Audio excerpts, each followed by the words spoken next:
Yo, how's it going? What's up? Yeah, I can hear you.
Yo, yo, yo. Hope everyone's having a great day so far. I don't know if you guys can hear me or not. We're doing a little bit of audio check. About to get Surfrat Glass into the Discord server here.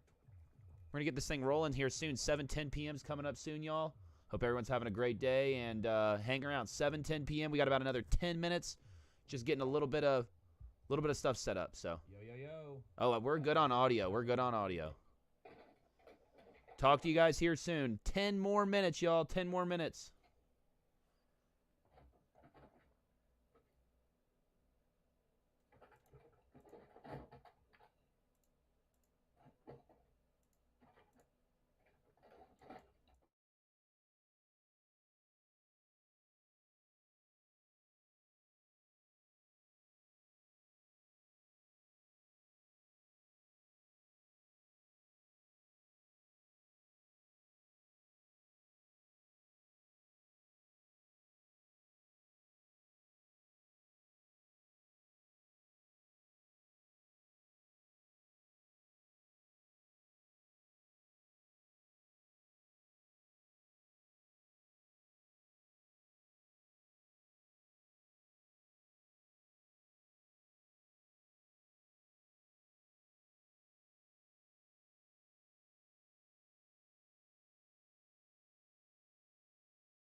Yo, yo, yo, yo, yo. Brian, give us a mic check, bro. Yo, yo. Oh, we're mic checked up. Hope everybody's having a great fucking night, dude. We got Surf Rat Glass in the house. We're about to run this shit. Brian, I don't know if you know what you look like right now, but we're just seeing your head, bro, and like the bottom of your chin. There you go.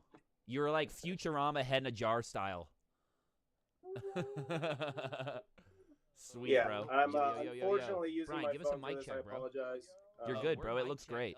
Hope everybody's having a Pulling great up the, fucking night. I'm gonna pull up the Surf Rat link Glass in the to house. About to the. run this shit. Brian, I don't know if you know what you look Yeah, like right this is now. the better way It to looks do this. great, dude. Just seeing your head, bro, and like the bottom of your chin. There you go. You were like, Whoa, Futurama I'm head in the a jar live style. too. Yeah, but the quality sucks. Hold on, I'm gonna. Yo, look how big my head is. Whoa. Yeah, Hold on, I gotta unfortunately make this using my smaller. phone, so I apologize. You're good, bro. It looks shit, bro. I went way big on the. I'm gonna pull up Hold on a the second. link to the- Oh Yeah, shit, bro. It's like way zoomed in on me. It looks horrible quality because I blew it up massive by accident. Whoa, I'm in the live too. Yeah, but the quality sucks. Hold on, I'm gonna. Yo, look Yeah, how big well my that head is my. Can I switch my? No, it was camera to my the bro. other I side? blew it up. I blew up the screen massive by accident. I'm bringing it back down. Way big on the. Okay. You look. I'm telling you, you're running 1080 at 60. You look great, dude. It's like way zoomed in on me. Can you not see the quality on YouTube? I hope everybody out there can see us and hear us. Can you guys give us the go ahead that we're alive and cooking and we got shit rolling? Can I switch my? No, it was camera my to the bro. other I blew it up. I blew up the screen massive by accident. I'm bringing. Yeah, we're good. We're good. We are all good. You look. I'm telling you, you're running 1080 at 60. You look great. Right on. All right, y'all. Yeah, we're here. We're here. Okay, let's see what everybody's saying. What up, Lerk fam? What up, Lerk? What up? Yo, if you guys don't know, let's go ahead and give this guy the rundown.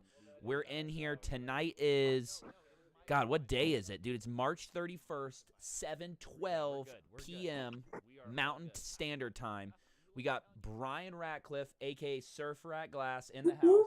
We're doing a lot of things tonight. We're doing a giveaway for a torch kit, so we're giving someone a GTT Bobcat beginner's kit, bro. Oh, sweet. The first in the purple. The first in the purple. Like, out of all their torches, it's the first one to have that purple ass on it. You know what I'm talking about? Oh, yeah. So Classic. we're hooking the people up with the purple booty GTT. And hear you just hear an echo might just be mine. Dan, might just be you, bro. Anybody else hear an echo? I don't. Our metering on our audio looks great coming through OBS. If anybody else hears an echo, we can try and adjust it, but it looks like it's coming through good on our end. I'm not hearing an echo on my end, but let me know. I mean, yeah, it sounds great. Sounds great to me. We're giving away this head rig as well. Just so you guys know, we are at the end of the first quarter, the very end of the first quarter for 2021. We've reached that point. So January, February, March. That's it. We're done. So at the end of every 3 months, we give away a functional Lerk. Last year, we were giving away full bodies. We were giving away a full body Lerk. That was the scheme last year, was every 3 months we'll give away full body Lerk. This year, I wanted to make it a little more special. I wanted to give away a functional Lerk item in general. Okay, so we're giving away. Here, I'm going to turn the audio up. People are saying it's quiet. We're giving away a functional Lerk head today. This one is actually gold ruby, amber purple fire line work. So this one's pretty sweet. It's got a 10 mil fitting on the back. Nice little traveler. Fits right in a cup holder. I don't know if you guys are into this, but someone who's been a subscriber for 3 months is going to win this today. But back to it. Main guest of the show tonight, Brian. Dude, I've been wanting to interview this guy forever. If you guys don't know this guy's history, he's been blowing glass since 1998. Am I right? Yeah, around there, 88, 89. 98. Yeah. You said 88. You said 88. Not 88. 98, 99. Sorry. Okay. I wasn't really paying attention, but I know it wasn't 88 because I would have been, yeah. 98, 99. This guy's been melting glass, and he's got all sorts of other business things going on. He actually is the money maker mastermind behind the Herbert Arnold foot pedal, which is something I really wanted to talk about. He has his own podcast that's dedicated to e-bikes, like electric bikes, the future of biking. And, dude, you do everything. You do backcountry snowboarding, all sorts of crazy shit. Yeah, man. Let's see. Add to that, two-time chili cook-off champion for Estes Park. What? How's that for a random one? 2 times. Is it chocolate? Is that your secret? No, well, I did use some chocolate in the chili, actually. I did, but I used local Colorado buffalo and sweet potato, and then it's all in how you sell it. And then the other one that won was like a green chili. That was really good. Okay. So wait, the first And one was a red. The first one was a red chili. The second one was a green chili. yeah, Okay. Awesome. Cool. I'm a it red was chili cool. fan. They handed out checks. I'm a red chili fan myself. Nice. Big time. Yeah, no, the red chili was good, man. It was good. I use the secret is kind of the can of chipotle peppers. You blend that and then strain it out and get that really good smoky flavor. Is it adobo chilies? Yeah, chilies and adobo sauce. Yeah. Okay. Yeah, that's what I like about specifically when I go to Chipotle and shit. I get their salad dressing on everything. Their salad Very dressing. nice. It's a side item. You have to ask for it. It's in the case. It's not something that's sitting there. Yeah, you can make that with like sour cream. I've tried to make it with adobo chilies. It's hard. Yeah, the secret is also straining out the seeds because they kind of the flavor. But okay, aside from that, done that. Health coaching. Yeah, you do. Yeah, when I first met you, for a bunch. When I first met you, you were heavy on health coaching, and obviously with COVID, it's been like not as big of a thing to be out there, publicly with groups of people working out and doing things. But I'm sure you still like get on forums and talk to people and shit. I use that information and drop knowledge on my podcast because I know that like not only people are riding bikes, but they're riding motorcycles, and so they need to be relatively fit, or they may want to be. And so I just want to share that with that community, and I'll share it with anybody. Really, I'm always happy to talk about that stuff. Plug your podcast. What is your podcast? The Dirt E-Bike Podcast or show. So Dirt_E-Bike, and it's about like electric motorcycles and electric dirt bikes, electric mountain bikes and electric dirt bikes, excuse me. And it's. And I see you test them. Like what do? You go and rent them and do reviews? Mostly I do industry interviews. So I interview like people that are innovating in the industry. I do rider interviews, and then I do some reviews as well. Okay. So it's really kind of just trying to build community, like give people that stoke of being able to talk about it, just like kind of, that stoke of being able to talk about glass that we all enjoy too. It's the same with bikes. I know. Obviously. I feel like I can't There's a ton of different things. I can't get into that conversation, that level of excitement, until I really meet someone who either really wants to learn about it or is like dedicated as fuck. And it's obvious like you're interviewing dedicated people, and then the people that are listening are really interested. Yeah. So it's jargon for sure. It's pretty interesting. It's a lot like the glass world. It's a lot like the cannabis world. All sorts of those worlds out there. They have their own language, and everybody gets stoked on it. Some people get really deep into it, and it's been fun. And you do other than e-biking, you do mountain biking. You like full suspension style mountain biking. Yeah, my e-bike is a full suspension, like hardcore mountain bike. Sure. But prior to e-biking, you were a pedaler. Yeah, well, I mean, with the e-bike, you pedal too. But yeah, prior to that, I had no power, and I rode that. But before that, I rode motorcycles, to be honest. Okay. That's what got you into e-biking was dirt biking. Yeah, I grew up in the power sports industry. So when I was a kid, my dad made like these 6-wheel drive amphibious vehicles called the Rat Track and the Hustler. And they had like a roll cage, and you could drive them through swamps and stuff. Cool. And then drive them out and drive them up like the old gold mines in Colorado. Very cool. So yeah, I went from doing that to like riding motorcycles to then eventually I started getting in trouble, like riding on land that wasn't mine or just going out and having fun. And so I had to transition to bicycles because it was a lot. You could still do that and have fun and not get in trouble. Sure. At the time you got into biking, though, you were living in Canada, correct? No, man, I got into biking when I was racing snowboards at like around like age 12 or 15. My dad was living in Summit County. My mom was living in Evergreen. I was cross training for snowboard racing and doing mountain biking all summer, like from a young age. Cool. Really. So you're hardcore into sports that really are Colorado. Like you came up doing sports in Colorado. You haven't like gone all over. You've gone all over doing them, but you didn't. You originally grew up in a place where you could run this shit regularly. Yeah, I'm just kind of an early adopter as far as those things. So I hopped on those things really early when they were just kind of becoming something. Because I grew up in Evergreen / Summit County, so that's the epicenter of that stuff for That's what I'm. Yes, area. yes, exactly. You came up like in California surfing, basically. You were like in the prime spot, dude. Yeah, so I mean, I was surfing snow basically, and also there's a lot of longboarding and skateboarding mixed in there as well. Hilly I country, wouldn't hilly say country. I'm not great at it, but I'm horrible at I it. enjoy it. I'm absolutely horrible at skateboarding, bro. It's fun. It is. Oh, you get taught a lesson every time you get slammed. For Yeah, sure. right. Just like every sport, but skateboarding seems to really serve it up. Yeah, definitely. Talk about your snowboarding a little bit. I see you got your split board back there. You do snowboarding, and you do what's called split boarding, correct? Where it's like, look, those aren't skis. That's a snowboard, correct? That's a snowboard that, I mean, yeah, you can ski on them as skis, but they're really a snowboard that clips together. But you ski up for like an hour, and then you snowboard down for like 3 minutes. Oh, so you cross country ski up with those?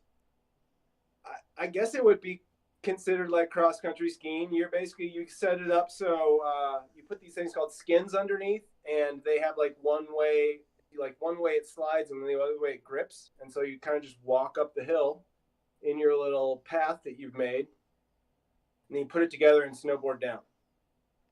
But before that, I just did all sorts of other kind of snowboarding, everything from racing to border cross, freestyle, coaching. I coached the Summit County middle school team when I was a little kid, like when I was a high schooler. Yeah, right. And, did some coaching when I was in college, and I actually did like teaching snowboarding and volunteering for all sorts of some outdoors for all stuff, like teaching inner city kids how to snowboard. That was really cool. Up in Crested Butte. So when the hell did you get into glass? Like, when did that hit your life and all this? So I was honestly, even before, I was into ceramics heavy all through high school, and I had a pretty heavy art portfolio. I did an art portfolio review and all this other stuff, and I knew that I was either going to like race snowboarding or be an artist, and felt like being an artist would be more fun and have a longer life to it. So yeah, went and did that, and went to school out in Gunnison. And right when I was out in Gunnison, there were a lot of glass blowers in like the Crested Butte Gunnison area, and so check that out. What part of Colorado really is that? That's like on the western side of Colorado, correct? Yeah, man, that's the western slope. It's kind of this hidden area, but it was kind of an epicenter for glass in a way out there. And there was a guy, Eli Aller, and a couple other guys, Brian Sirk, Berserker Glass was out there.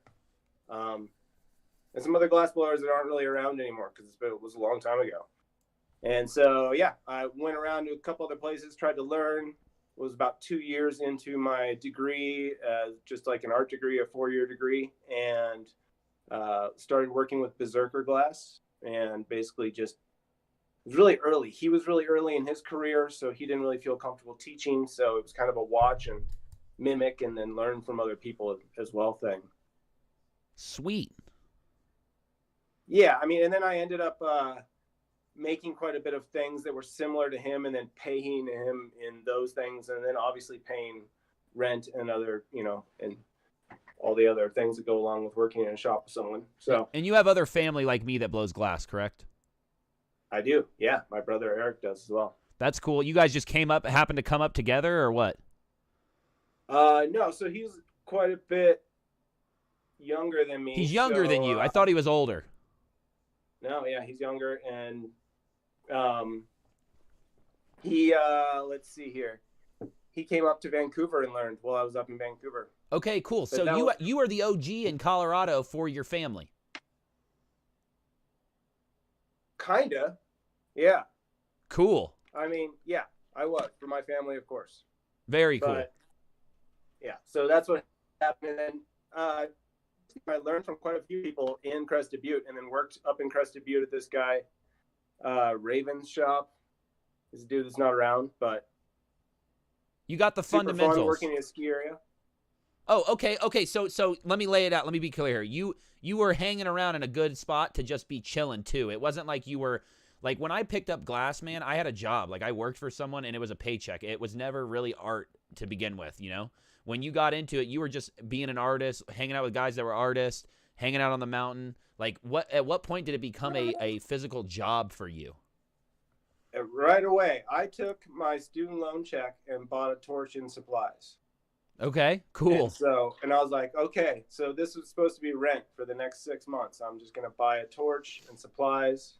and that showed up. And then from there on, I was making like my $10 an hour of little inside out spoons and bottles and things, and selling them, and made my rent back, and Sweet. made back that investment. And then I had that equipment and kept going.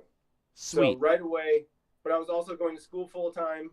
And then I was just selling direct, there weren't any head shops even in this college town of Denison, Colorado. So yeah, that's what I'm wondering. What the hell's going on out there in the mountains, dude? Like, where were you going? You were having to come back to Denver, or? For glass and stuff? Yeah. Like, where was your hustle at that point? This is 1999, so like weed's way legal or illegal. Illegal, but yeah. So I mean, I was in Gunnison and Crested Butte. It was kind of the epicenter for pretty decent herbs and stuff at that point, and the glass was pretty good too. So I was actually selling mostly locally, and then I would also go. Oh, I do remember, like, within the first week, I went to this shop called Space Cowboy in Breckenridge. Cool. Great name. Sold them, like, my first set of, like, spoons and whatever. Bet that felt good, huh? It was cool, yeah. And it, like, repaid stuff right away. And then, I ended up selling glass in Breckenridge for a long time through other shops, like Get High Gallery and other things like that. But, yeah, going to Space Cowboy right away and then blasting that out. And then, dude, I was pretty vigilante. Like, at that time, I would go, like, into the bar, and I would open up a case and just walk around all the tables, because it was a small town. I knew everybody in that bar. Nobody got mad. So I'd be, like, slanging glass at the bar. I'd be slanging glass at the gas station. I'd pull up to the gas station and pull out my case and put it on my hood and just open it up, fill up my car with gas, and see what happened. Sweet. Old times. Yeah, so the hustle was good. And I was even actually, before I even started blowing glass, I bought like $2,000 worth of glass from Berserker Glass and brought it down to Florida and sold it to shops down there. Okay, cool. So you're middlemaning. You were middlemaning glass. I did that once as like an investment and kind of just a way to say thank you for working with another artist. Right? Yeah, and you're getting into it, may as well try and figure something out, or at least try and figure out how to sell some of it. So that's 1998, 1999, right? Yeah. So what the hell happened? Where did it all go? Where did the transition go from there? Well, there was like that whole 2000 thing. So when 99 to 2000, I wanted to do something exciting. So I went up to Vancouver, and I was still in college in Colorado, and I went there for like the whatever, like 99 to 2000, when all the computers were supposed to shut down and everything was supposed to end, or I don't know. Yeah. What is it? I forgot it was called. I forgot what it was. What was it called? Y2K? Y2K, yeah. And so that was interesting. But I went up there, and they had like this coffee shop called Blunt Brothers, and they had like full cannabis catered parties. It was awesome. And you could smoke in the head shops. And I went to a bunch of parties that my car got broken into while I was up there on vacation. I went snowboarding at Whistler, and it got rained on us. It was really fun, though.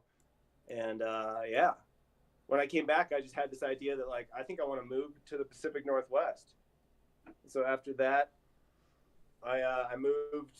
I drove out and got into Washington, and my brother was helping me. I was like, well, let's just see if they let us drive into Canada. So we that morning, we like got all our stuff ready. We basically left the back seat empty and put everything in the rocket box and rolled up to the border, and we're like, we're just going for a week. And we went for a week, and then some. So how long were you in Canada for? And where was your mindset being there? Like, after a week of being there and realizing now you're kind of like I don't even know what you would call yourself, a border hopper. I mean, I don't know if I was a border hopper, but I was definitely this was a long time ago before they really even could check or see what was going on. And it was pretty chill. And so you're allowed to go up into Canada for up to 6 months. And so I was up there for my 6 months, and I just decided, well, like, instead of staying in a hotel, let's rent a place. And it was really awesome because they didn't want first, last, and deposit. They just wanted your first month's rent and half a month deposit, which made it really affordable. Crazy affordable. Even though I was renting like a suite apartment that like looked out over the ocean and had 2 bedrooms, it was like $1,400. So still, but the exchange was like up and down. At certain points, it was good to make money in the States, and certain points it wasn't. What were you doing for money there in Canada? Just selling glass?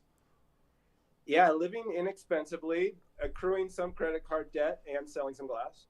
Okay.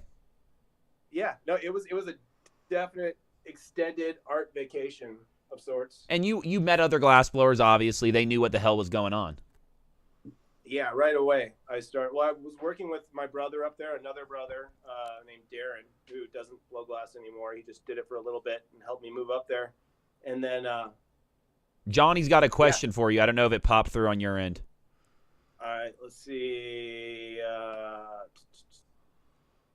Can I ask what part of Canada? Vancouver. So I was in North Van, and I was in East Van, and I was near West Van, and I was in downtown all the time too. So nice, Ontario. Yeah, I ended up meeting and knowing people from all over Canada. I really enjoyed it. I enjoyed meeting everybody from their cannabis culture. You know, there was ups and downs and all sorts of people, but all in all, there were some really cool folks. Weed was popping there in '99? I went up there right in, okay, so 9/11 happened in 2001? 2001. No. I was there the summer before 9/11, or no.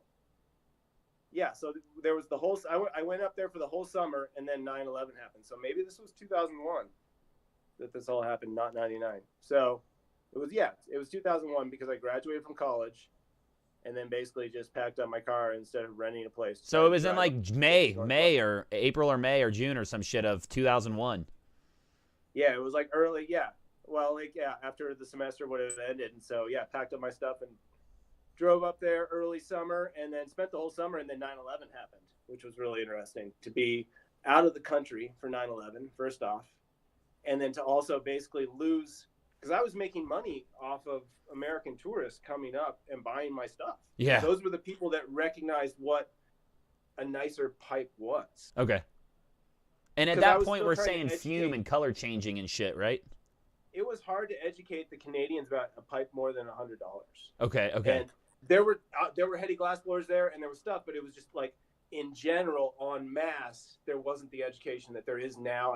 Canadians are way up on the pipe scene now, and they have been for a long time.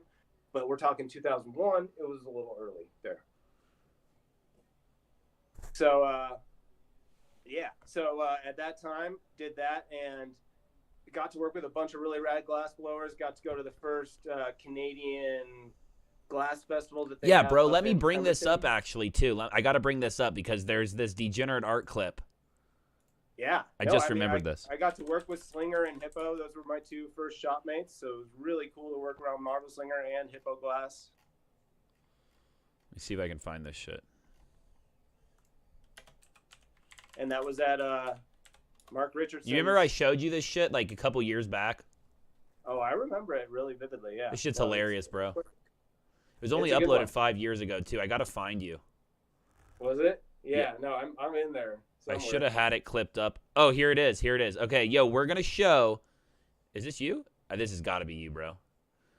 Young Brian Ratcliffe. Bro, you don't look like a day's gone by. I swear to God, dude. Okay, here we go. This is all your work from that time period, too. Let me go ahead and run it down. All right, I'm going to transition over. You're still going to be in the live stream. Just hang loose. Cool. You can respond. You should be able to respond here. I'm just going to add a window capture in here. Hold on one second.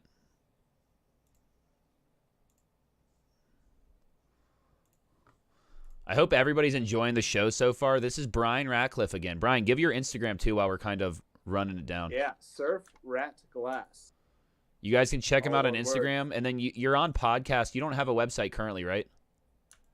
I do. Surfratglass.com. Surfratglass.com. Go check it out, y'all. All right, here we go. Yeah. We're going to give you guys the pleasure of watching this go down. Here, I'm going to turn the audio up, too, so we can hear everything.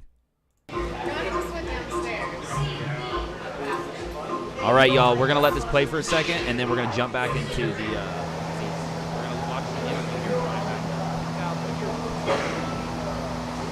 This is probably like 2003. 2003. Or 2002.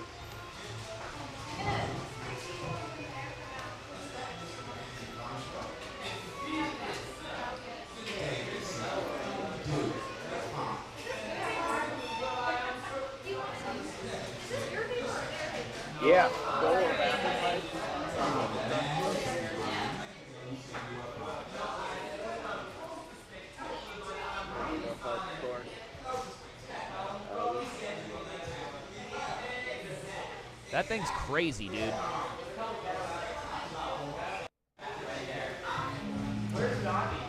We're about to have a real interview here. Cool Liquid.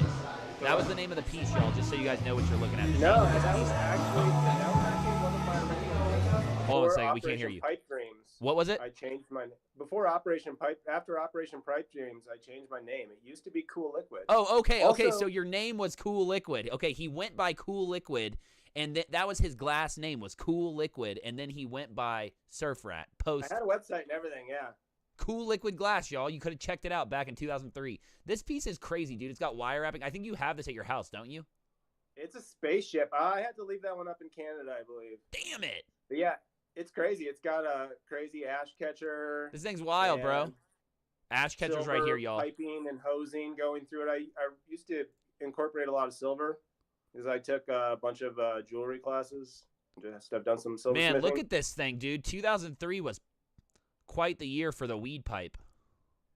Yeah, it was fun, man. And this one has like crazy hollow fins on it. And yeah, that thing's buck, dude. You've got a cane stack in there, a bunch of fume spacey implosions, dot boxes all over, fumey amber purple, dichroy colors. So it's like dichro-cane inside. Dot box. I see the dot box there on the ash catcher, bro. That thing's right here. Dot boxing. Dot boxing. What? Hey. Yeah, fumey dot boxing. That was one of my things for a long time. And there's also a globe actually drawn on. Oh, I see the globe. The globe is right there on top. Mother Earth ship. Yes. I see that globe. All right, I think the audio is about to come in here. I'm about to bring the audio back up, and she's gonna interview you. We're gonna watch just a couple minutes of this interview, y'all, and then we're gonna jump back in. I hope everybody's enjoying the show. If you guys can hear everything, please just hit a check mark in the comments so we know you're listening. Please.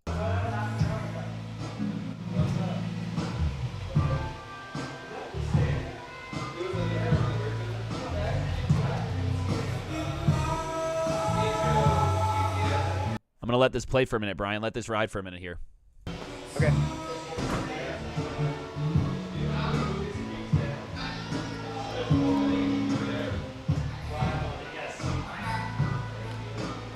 you come to the hash party?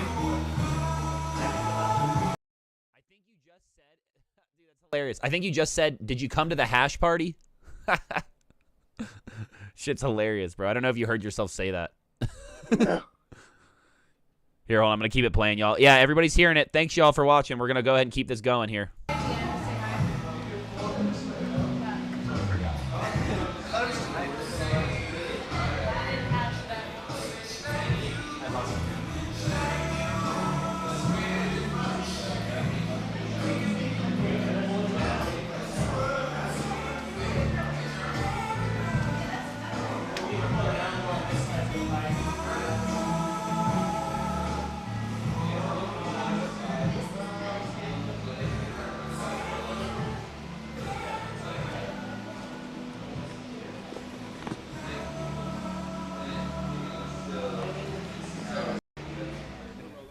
Word. So we're here with Brian, one of the first glass blowers that I've known, actually. And tell us, why the hell are you a glass blower? How'd you get into this crazy? Well, nook? let's see. I guess probably the first time I was exposed to glass art was up in Aspen. I was hanging out and I saw a Dale Chihuly piece, and I was like, wow, if I want to do art that looks really fun and big and crazy, and also it was really expensive. Not that it mattered, but I was just blown away to see a piece that had so much value in it. You inspired? Yeah, I was inspired by the colors and stuff. So that, and yeah, I loved pipes too. I really enjoyed that. I made pipes out of ceramics before that a little bit. Yeah. Nice. And then made a lot of art out of ceramics too. But snuck some pipes in there, high school style, Yeah. college style. Yeah. It was great. Speaking of high school style, some of the pieces that you have in here are a little reflective of high school style with the... Yeah, the Tell Coke can and the about apple. those. I basically reverted to real common pipes that I think everybody's smoked out of, that really that are not made out of glass. One's a pop can and the other one is a couple of apples. But I titled the pop can one Coca-Cola because I'm really not that into Coca-Cola, and I'm really not that into smoking out of cans. Totally, that's hilarious. This is a pretty unusual event that's happening here. I don't know that there's ever been a glass show quite like this before. I mean, maybe there has, but not in Vancouver, that's for sure. Not in Vancouver and not in Canada. Not in Canada. It's really a first for Canada, which is impressive. What does it mean to you to have your stuff in, this in was this filmed show? up in Vancouver. I'm really proud just to be with all the different artists I see here because Oh yeah, man. Yeah, real Man quick. City, We got some questions. city. Number one, yes, the matching sunglasses. The matching sunglasses, dude. That's fucking great, dude. That's gold.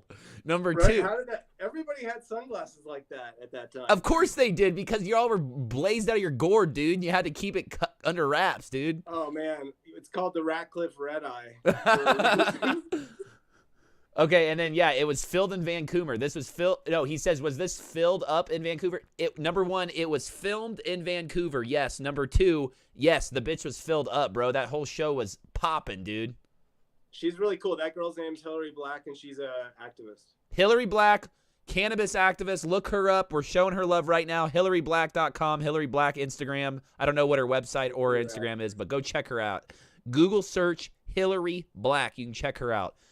Let's keep this going, y'all. Matching glasses. I love that vibe. Hell yeah, dude. We're going to keep it rolling. what's impressive is you have a really powerful movement that came with the pipes. It selected out some really good craftspeople and artists, and then those people are taking it to the next level, and they're ready to, like, with the way everybody's building these huge pieces and the technically and the way everything's going together, they're ready to push it way over the limit. It's amazing. It's fun to be part of, or at least to be able to witness this movement, I guess, so closely. It's neat to have it in Vancouver. Awesome. Oh, yeah. Thank you.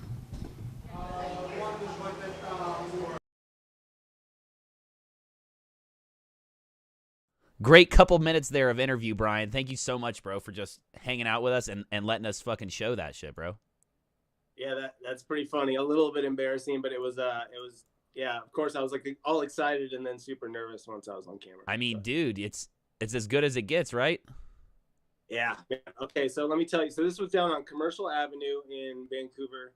And the interesting thing about Vancouver was, well, first off, Vancouver was the only place that let this kind of wild, wild west thing happen. And it was only in a certain part of this Main Street, Hastings Street, and then some parts of Commercial Ave. And it was all in East Vancouver. And what happened was the cops basically just didn't care about the crappier east side of Vancouver, and they just protected the west side. Okay. And so, and dude, there was all this crazy stuff going on there. Like there was a professional wrestling team Cool. that was selling the whatever, and all things green, and they were also like basically protecting the pot block from all the crazy other, like all the crackheads and stuff that were like down the street. Because if you went down the street, it was super crazy, and there was like basically a no-go zone for cops that basically all of Canada's homeless people would go to and live because it was the warmest place in Canada. Okay. And so, yeah, it was a really interesting phenomenon. This was pre-Olympics. I know they've changed it quite a bit after the Olympics, but it really created an interesting phenomenon where the pot culture could really grow and evolve, and the glass culture as well. And with that, Bubble Man opened up the melting point, and then had What was that shows. gallery? Was that gallery just a random gallery? It was not random. So Bubble Man, who does bubble bags, does Hash Church, does all the stuff. The bubble And guy. I believe he also has like some companies up in Canada that are making bubble hash and whatever. So yeah, he like really spearheaded this shop that basically had like a vegan cafe. It had crystals and it had glass, and it had a vapor bar that you could vaporize stuff in as cool as well. Weed vapor, yeah. So they had volcanoes. Yeah. And they even had this. I remember seeing this shit. They had the glass vape, which I made there. So I also have invented a vaporizer. Love those. Love those things. I'm not sure if I left one at your place or not. No, I have one. They just look they kind of look like a crack pipe. Well, okay, so there's a bunch of different versions of vaporizers that I made. I made ones that had an all glass air path that were powered by a soldering iron. Okay. And I did that for a long time. But then the soldering irons kept failing, and you could only source them from China, and the elements were quite variable because they were doing these ceramic encased elements. And so I basically transitioned to a torch operated one. And I mean, a lot of people could say that kind of vibe is what people thought about the original Bangers too. In what way? I think the Bangers, I think they still kind of look like that. Yeah, man. Anytime Like if you're you have a proper setup, like an e-nail, or you have a proper setup with a nice torch, but there's a lot of guys, you might be one of them, I could be wrong, but there's a lot of guys out there still running big blue and yellow benzo torches. No, I use a little 4-jet. Yeah, that's enough. That's enough, right? Yeah. But yeah, look, Johnny's even saying it. I remember watching MTV, specifically MTV, way late night MTV, and they had done something like, I can't remember what year it was, dude, like 2005 I was watching this shit, and it was about Canada and the weed shit, and I remember Amsterdam was big on this shit too then, but specifically it was like in America they were highlighting how other countries were popping off with volcano bars. Volcano bars, and the other crazy thing that was happening in Canada at the time, not crazy, but it was seed sales. So there were a lot of fly-by-night companies that were selling and distributing not only seeds to tourists that came up, but sending it probably through the mail too. And that was a huge like boost of genetics, and that's that's part of why what we have today in genetics has happened. Yeah, because sure. of some of those earlier seed sales and seed companies. Sure. Okay, so at what point in time did you get the hell out of Canada? I got out of Canada in 2008. Okay, so you lived in Canada from 2001, the summer of 2001 to 2008. You lived there for 7 years. Yeah. Wow. Well, I was on vacation. Yeah, bro. In 2008, you hit it back though, and you were like, "What? What the hell happened?" You came back and you were like, "Yo, we're real life's now," or what? Yeah, I got expedited from Canada. Sure. If you want to talk about it, you can. It was, I just basically got in trouble for being over my visitor's visa. So, I dealt with whatever happened, and they basically just said, okay, you have to go back to the United States. Where do you want to go? And I said, drop me off the border, which was a really dumb thing to say. They would have flown me. They were flying people back to South America. They would have flown me anywhere. Getting dropped off at it's not the Bellingham border, it's the Blaine border. That was interesting. And they did it at like 8:00 at night. So you got dropped off in Washington? I got dropped off in Washington at the Canada-U.S. border because I, for some reason, told them that was where they should drop me off at. And I realized, I got to get a ride to like Bellingham. And so, I went down to Bellingham. I was really fortunate to stay. You knew it was popping off there, or you stumbled into it? You knew it was popping off in Bellingham, or what? Because at that time, it was 2008, bro. It was popping off in Bellingham. Yeah, man. I knew it was going off in Bellingham. I had already had the fortune of meeting Ivan Burrow and Scott Duffy. Oh, you met them at the show, probably. No, so I first had to start sourcing supplies. So I met Ivan like right away as I moved up there. I was driving down and buying colored glass from Ivan, who then ended up selling that color sales company into Jake C, who Jake C just kind of absolved it and, does Mothership or did Mothership. So I was really fortunate to meet a lot of those guys and talk to them and know them throughout know they were down there. Got to go to the first Lewis Wilson Flame Off and, kind of hang out with them down there. So knew they were down there and knew that was like a bit of a landing pad a little bit for me. And so I went down there for a little bit and it was real. I mean, super fortunate, made some glass, got to meet Hunty and Quave and a lot of those guys right as they were. When they were way young. Started. When they were getting, really young, Dosa Glass as well. Like that main core group that was there at the time was Jake, Scott, Punty Quave, Dosa, and Brock. In 2008, you're saying? Yes.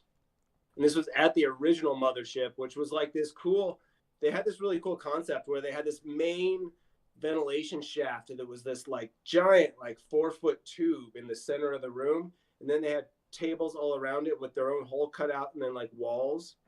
So it was like their own piece of the pie, kind of. Sure. They were all around this giant tube that was kind of like the Mothership, right? Like that was the ship that sucked all the air out. And so it was really cool to see that evolution of that shop and, obviously where that one's gone.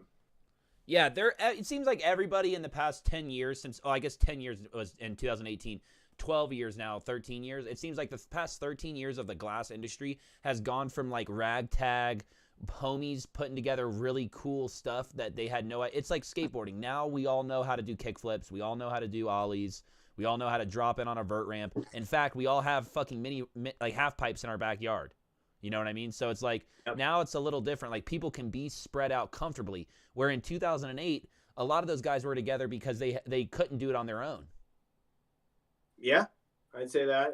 And there was just like those hives of innovation too. Yeah. So you're saying innovation in the way of techniques and shit at that point, yeah. I think, in 2008, it was still like leapfrogging. Yes, I'm with you. Yeah, that's what I'm saying. So they couldn't be on their own. Like, my brother was on his own in 2008, and he was still just rapping, raking, thinking that was like the golden truth. Yeah, there wasn't as much of a free flow of information at that time either. YouTube wasn't popping off as much, and classes were happening, though. Classes were really happening. But you guys were taking classes from, like, Mickelson and, like, Lewis Wilson and shit. Like, you were taking a Mickelson Grawl class. You're right. You weren't going to take a Eugene Redisculator class in 2008. Yeah.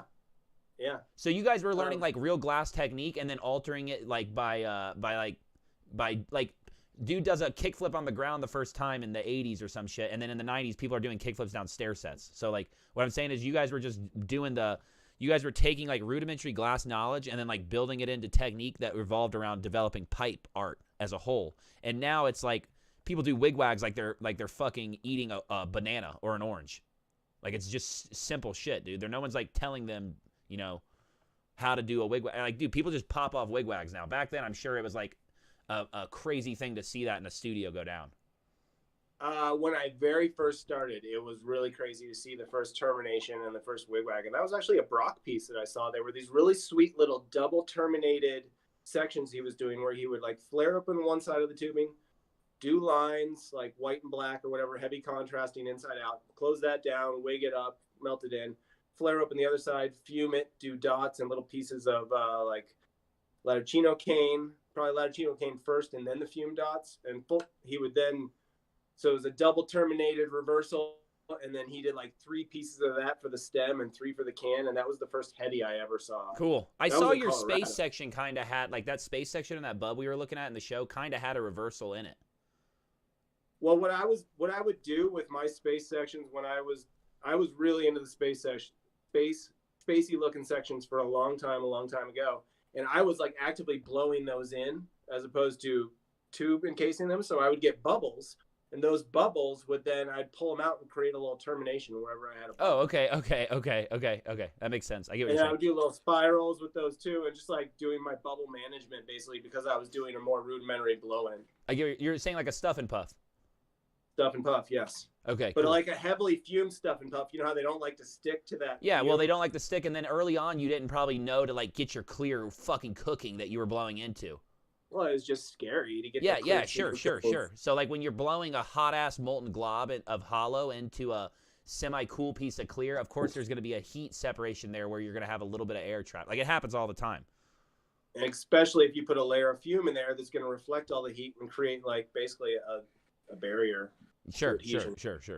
Well, that's cool. Okay, so let's like stay in time where we're at. 2008. You're working in Washington.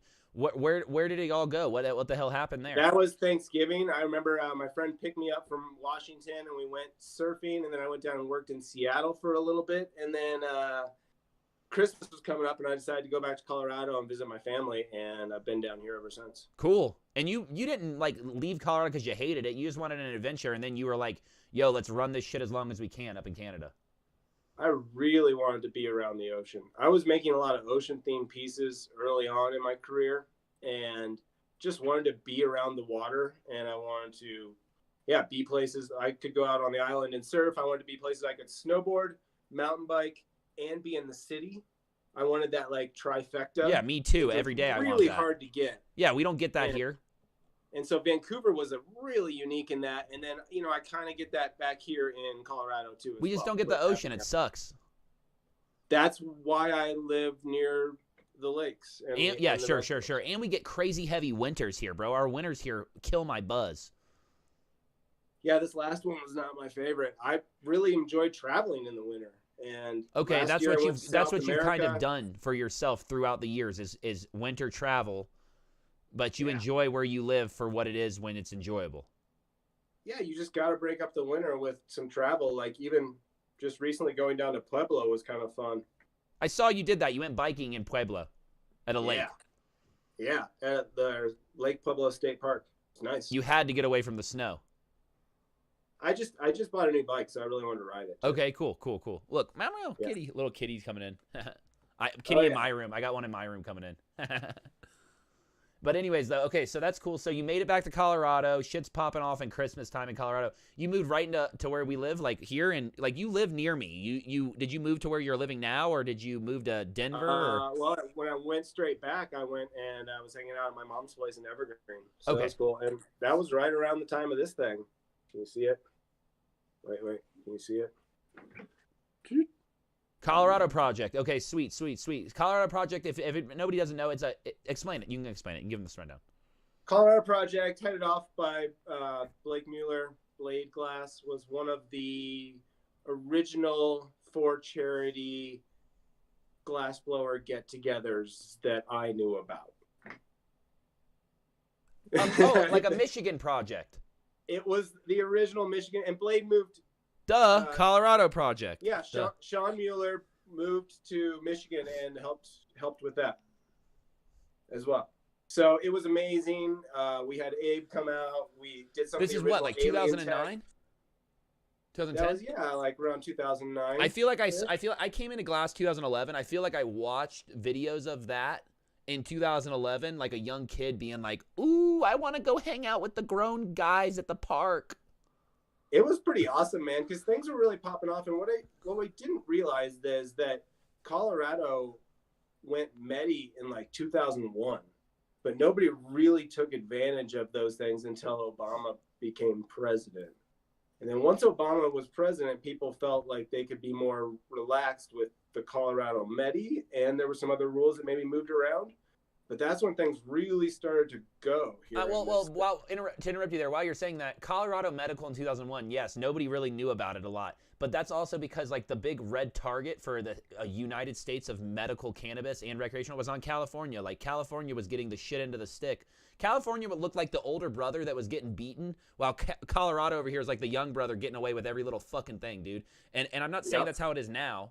Now it's just people are like, let's make this shit free. Come on, what the hell's going on? Why is this not legal? But up until, I would say even up until 2009 or 2010, California had a big red target that said if you are from California, you're a weed person and we don't like you. I feel that.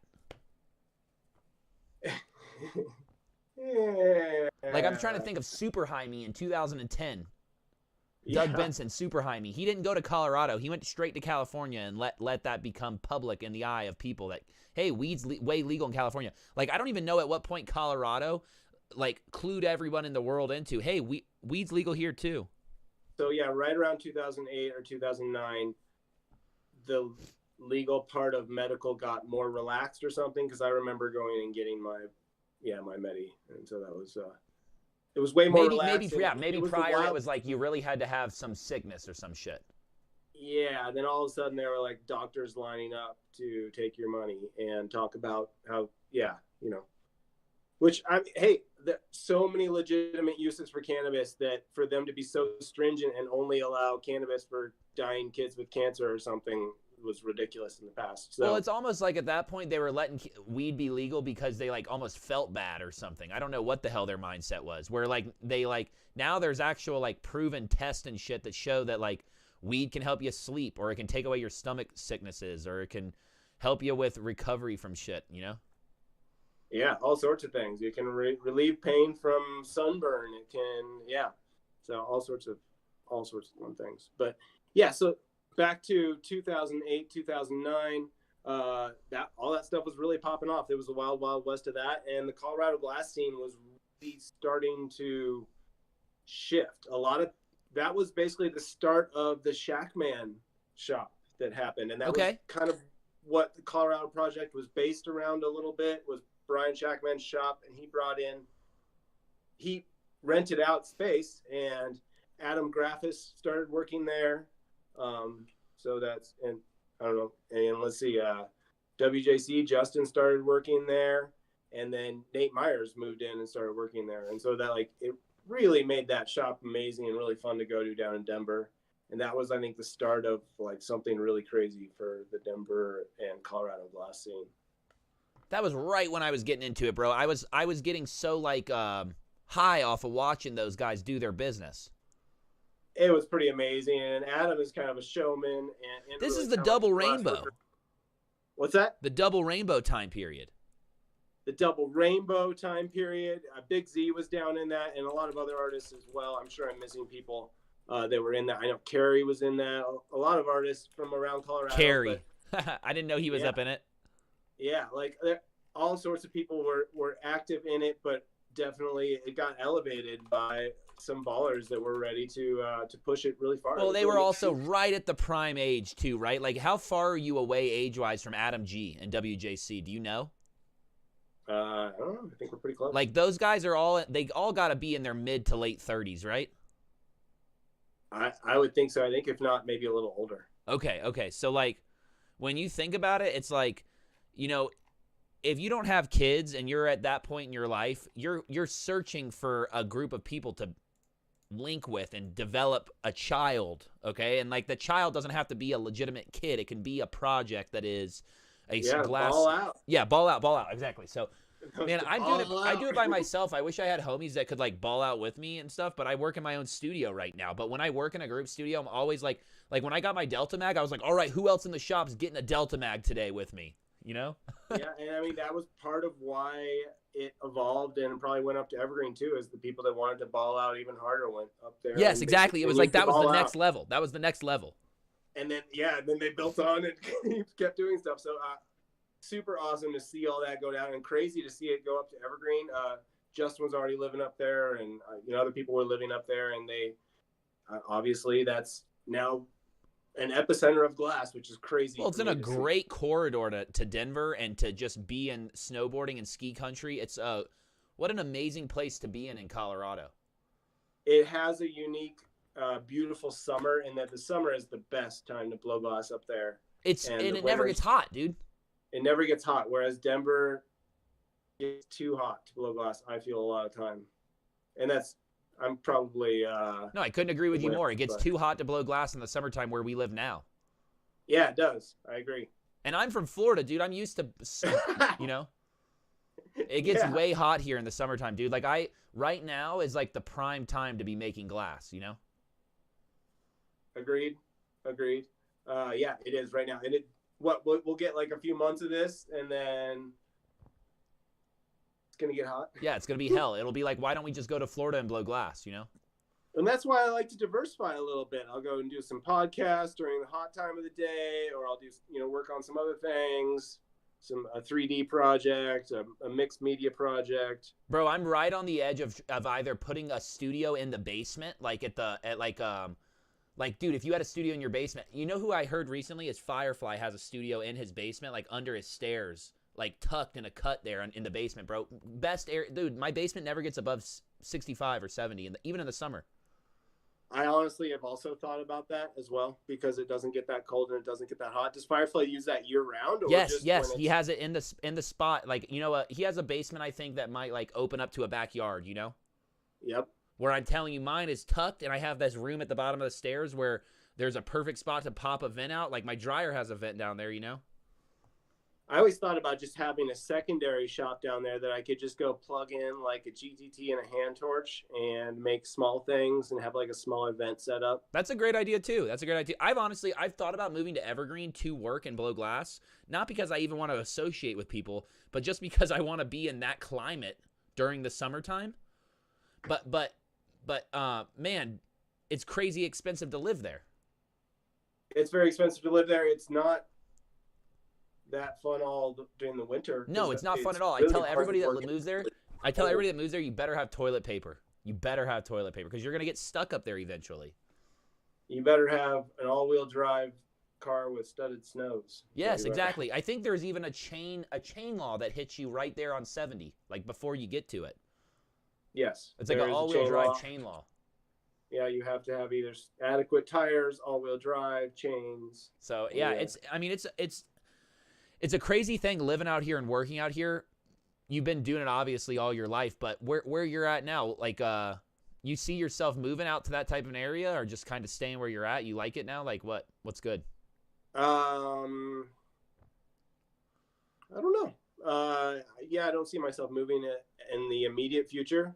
Yeah, I like Estes Park as well, man. I do it's too. Cool up there, and I like halfway up to Estes Park, to tell you the truth. But I don't really know I don't have a lot of like big goals as far as moving somewhere else. I'd like to be somewhere where I could see sunrise and sunset. I feel that.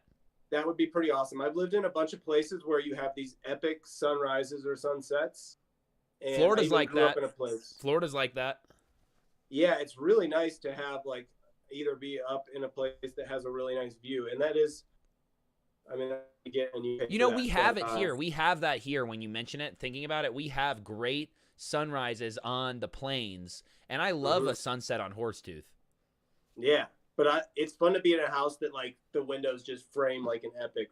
Yeah. Oh, I agree with that. Yeah. Right. Yeah, that's always fun. Super inspirational. So I'd say if I wanted to move somewhere, that would be something really inspirational to try. You're looking for something like that if you were. Yeah, I get what you're saying. Yeah, but yeah, no, I like the mountains as well. I don't know. I like to just kind of hop around a little bit. Sorry to interrupt you there. Your work though is the mountains. Like you almost need to have that. You need to have the idea of road trip in your mind and travel and like being out there in the mountains to kind of make your work. Am I wrong to say that? I mean, that's just my life, right? Like, even though I live right next to the mountains right now, and it's literally, I can ride my bike up into the hills and the mountains as well. But, I just always, that's where I have my fun. And like, I just consider it that where I live as well. Okay. Okay. Right next to it. What point in time, living back in Colorado, 2009, 2010, did you start to separate yourself from like the group idea and being, I wouldn't say generic, because it's not generic what you were making, but you were making you were making pipes, like you were making spoons and production work. You know what I mean? Like, what point did you take your own voice on of Surf Rat and become something? Because Cool Liquid was like very much spacey, cobalt blue, headies. And then you obviously went into money-making mode until 2009, it seems like, 2010. No, man, my goal for like 8 or 10 years was to make something new that I had never done every single day. Okay. And try something new, because that was my biggest motivation. And what probably wasn't the best motivation. My motivation should have been to build a brand and develop like customers and a connection with my customers. Instead, I decided that I wanted to learn every different technique and try it at least every single day, to try something new, to entertain myself, to keep going as like kind of a carrot. And sometimes it would involve like some production, but I honestly never even really made spoons. My production was always Sherlock's and or Chillamy type pieces. Okay. And bubblers and headies and other things.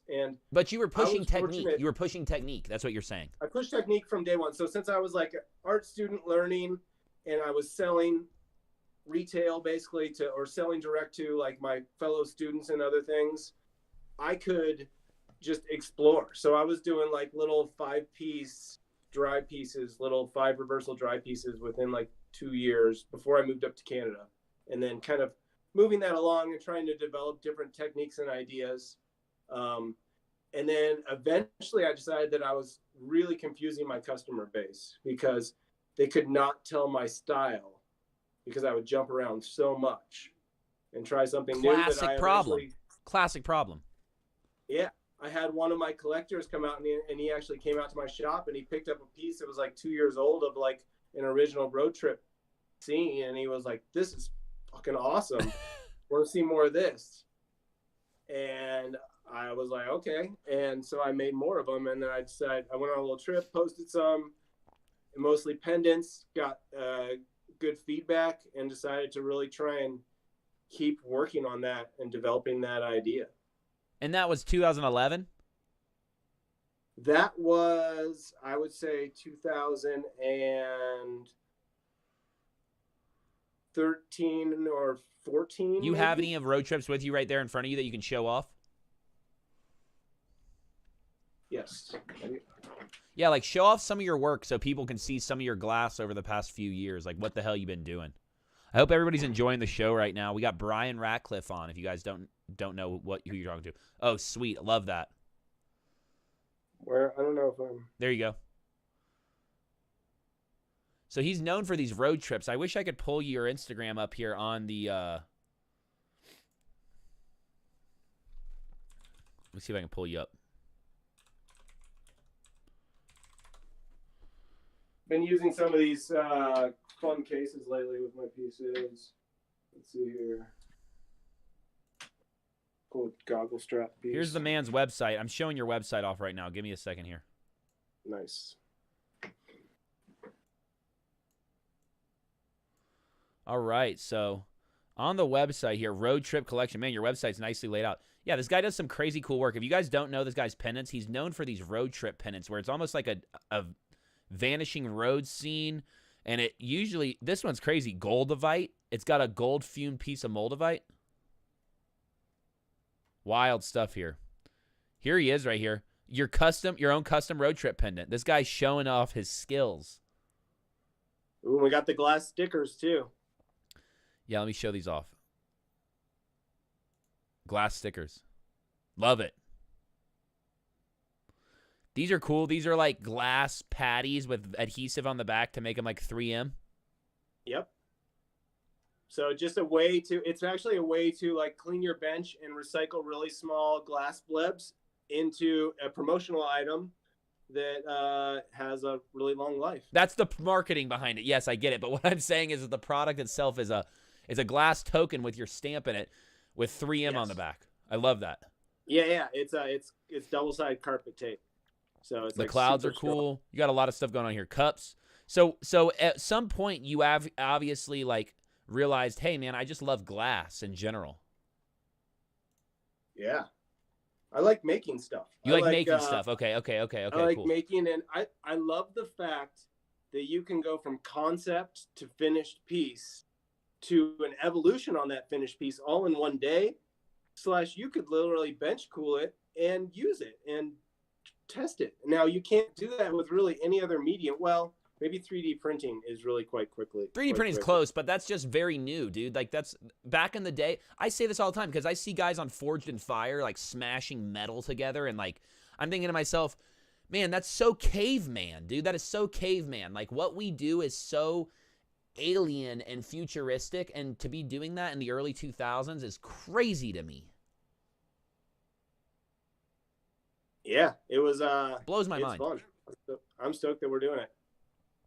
So I like it. So what's keeping you going? What's keeping me going? Wanting to create? Yeah, there's that, how I originally talked about wanting to try something new every day. Luckily, the road trip offers me this chance to explore some new avenue every time I visit that theme. So I really kind of get a kick out of trying new avenues, seeing what the reception is, trying to create a connection with like my community of like my art tripper community. So I've created a little collectors group as well. Spooky showing some love. I got to show this off. Spooky wants to see, he says the Trip Ripper Dropper bottle is crazy amazing. Let me find this. Where is this? Thanks, man. Yeah, that was like a full 360. The Trip Dripper, I think. What page is that on? How am I missing it? Oh, here it is. The Trip Dripper. Oh, this is sweet. Page 2. Spooky loves this, bro. What a cool little bottle. Is that just fitted on there? Is that twisted on there? What is that? Let's see. If it has a dropper in it, it has a cork or a screw top. There's threading. That's cool. So there's threading on this bottle. That's pretty sweet, bro. Yeah, I bought thread tops, and I do those other little bottles, and they have thread tops as well. So I kind of got that dialed in pretty well as far as putting those on. The grenade with pogo is sweet, bro. I love that. Thanks. Yeah, that was fun. A flower grenade. The idea of that piece is so cool. Just to think about like Mickelson does some pretty cool, like, weaponry, and Pogo does some pretty cool weaponry. Those are the two guys, and there's Subliminal Glass, I think, is who does the other guns. Do you notice him, too? Yep. I love all of their guns, but there's something about the collaborative process of everyone that does a weapon where the childness and I wouldn't say childlike, but it's more like the heart of someone who is like a genuinely good person shines through these guns on those collabs. And this is one of those collabs where it's like, man, you're into nature and being a good human being and shit, and it's a grenade. Yeah, so I mean, what better than a flower bomb, right? Yeah, right. That's what I'm saying. And I remember, like, I think Joe P. maybe, or I can't remember who did it. Maybe it was just a solo, but Mickelson did like a gummy bear gun at one point, and I was like, oh man, that's so like weed. That's so like not that it represents weed, but it represents like being a chill like hippie dude, you know? Yeah. Not exactly too aggro on the not guns. We're like subliminal in them, and Mickelson a lot of times, even Pogo, they're making 1-to-1 spec things, you know? Like they almost look exactly like the fucking real thing.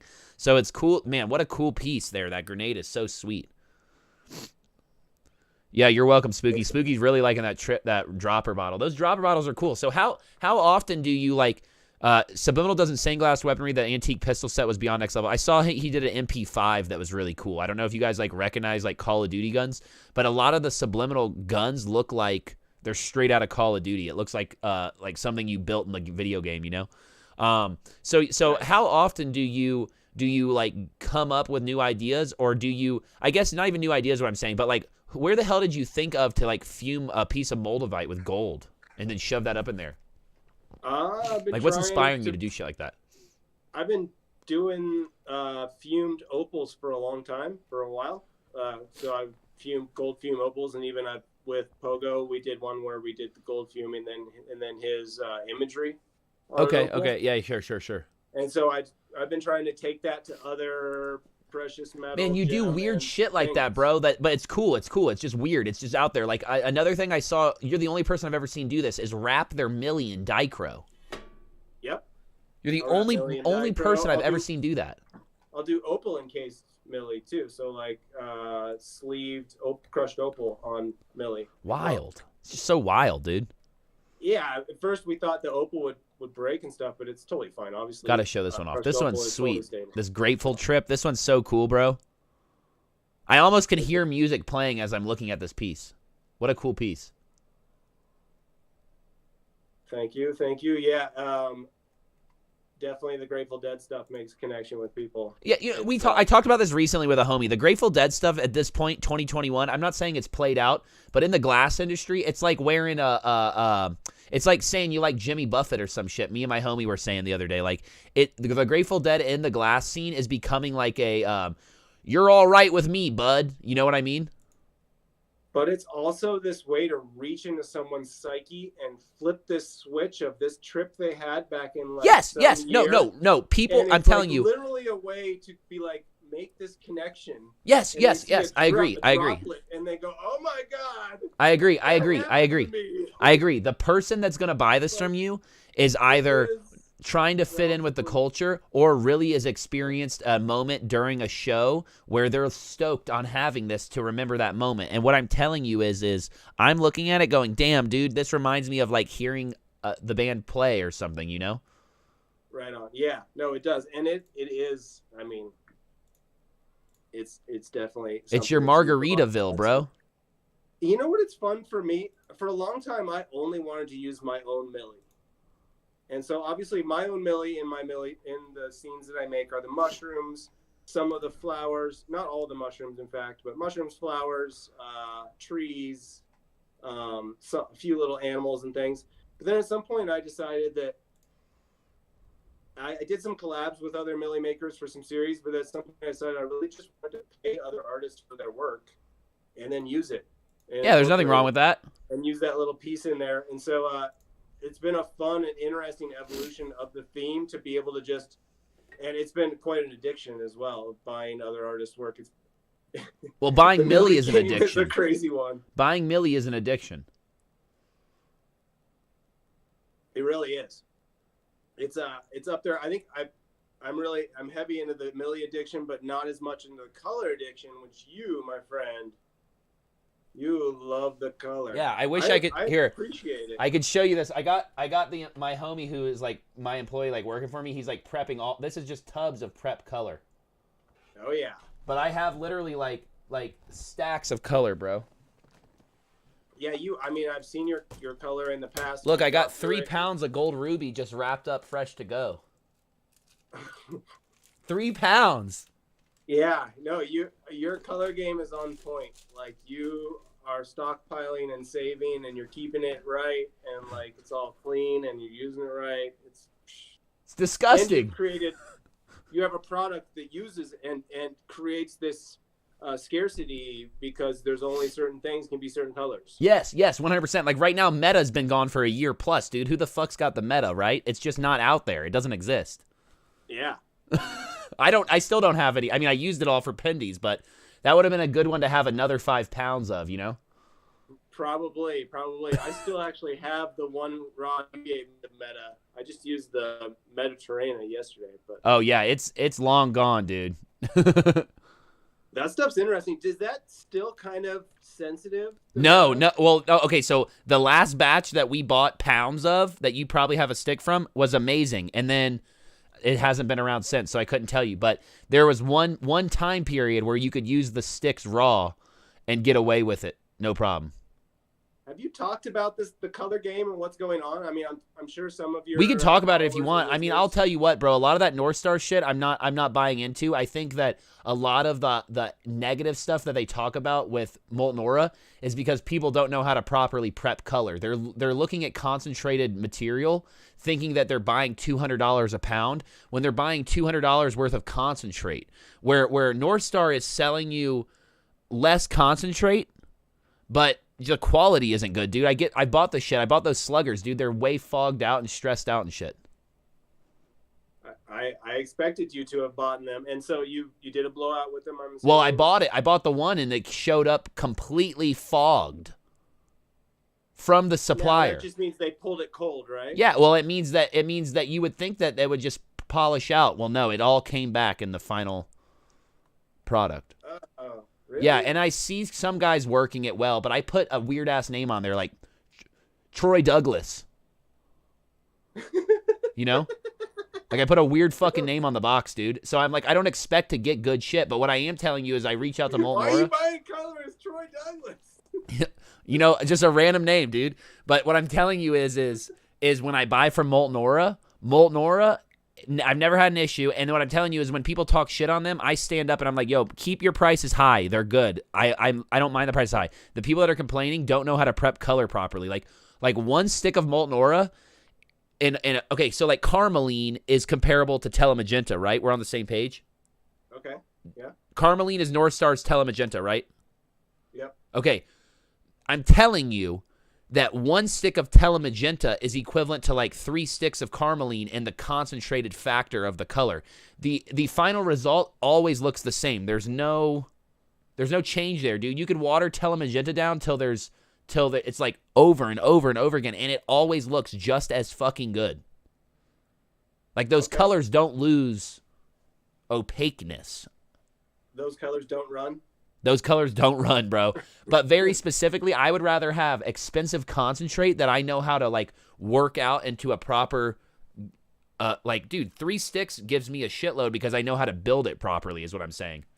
Yeah, and so with the Molten Aura, it's better to kind of incorporate more clear into the matrix. Yes, that's what I'm telling you. The color looks great, but it makes it happier a little bit. It makes it happier. So it's like, give me the concentrate, and I'll use as much clear as I want. I don't need you to sell it to me cheaper, water it down a little bit to begin with, and then give me like stressed out raw material when it shows up, you know? That is interesting. I wonder if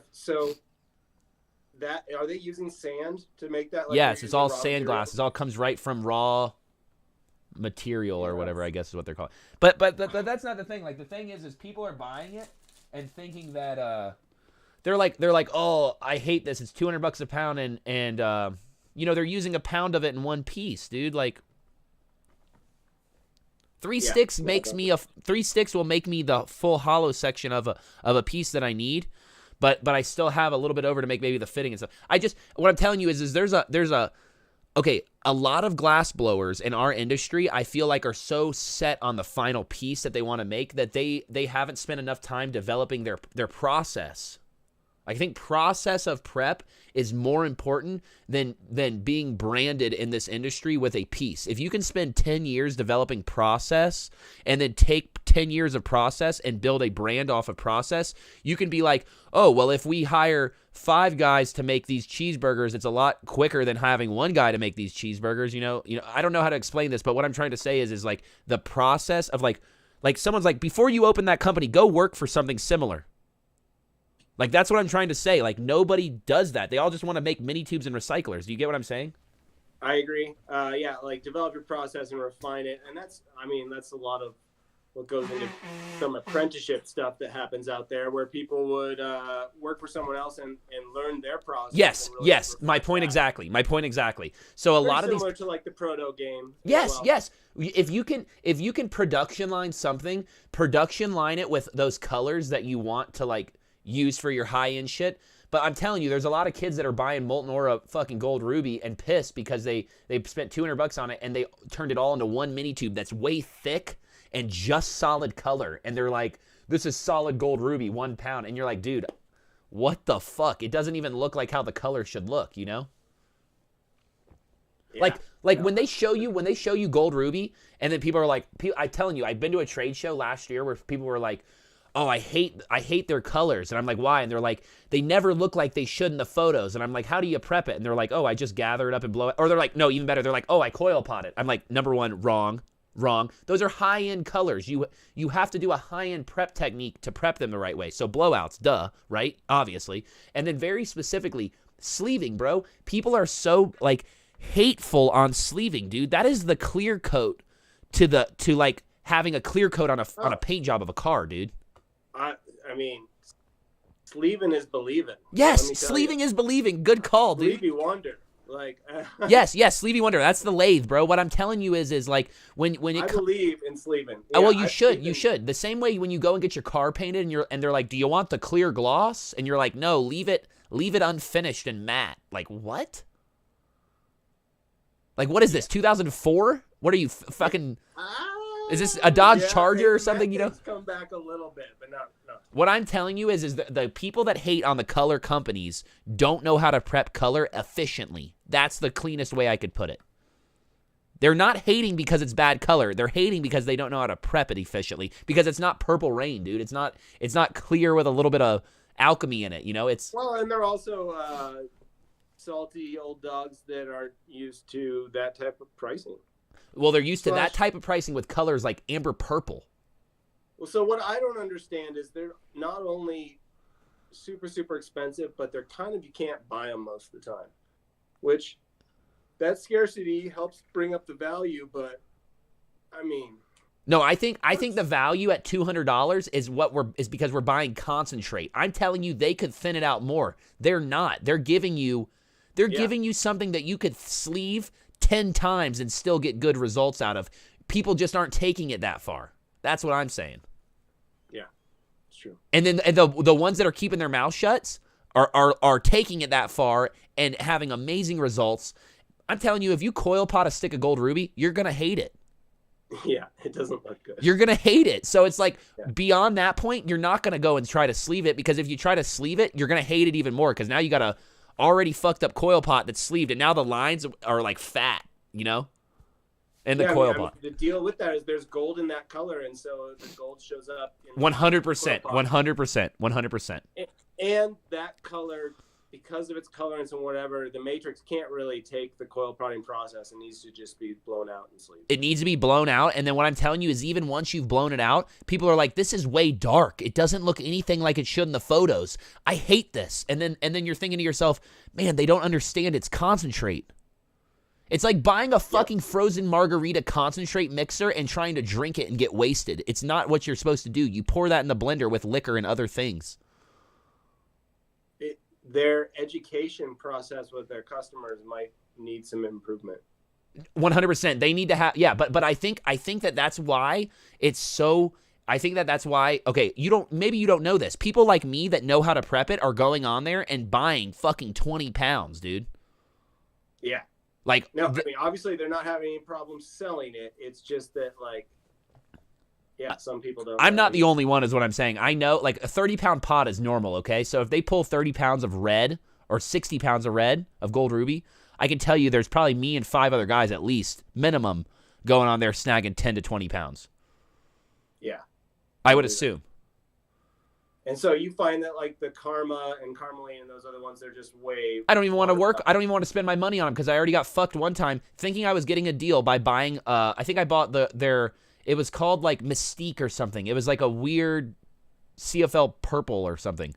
But I'm telling you, I got fucked in what showed up here. Like, what was in my hand was like I bought a cheaper product. So, yeah, like, that's what I'm saying is I would rather spend more money on a higher concentrated, better quality item given to me raw that I then know how to manipulate in a proper way that makes it worth the value that it should be worth, and it's broke down in its unconcentrated form. I'm buying the margarita mixer, and I'm not just drinking it whole like most people that are complaining about it are. I'm mixing it down and making mixed drinks. High-end margarita mix that you know is consistent and doesn't have the inconsistencies that the other one may have had. The other one is a low end. The other one maybe was sour. The other one is a low end, already pre-mixed margarita that is. They're saying, hey, you can open this one up and drink it right out the bottle, and people are like, this tastes like piss.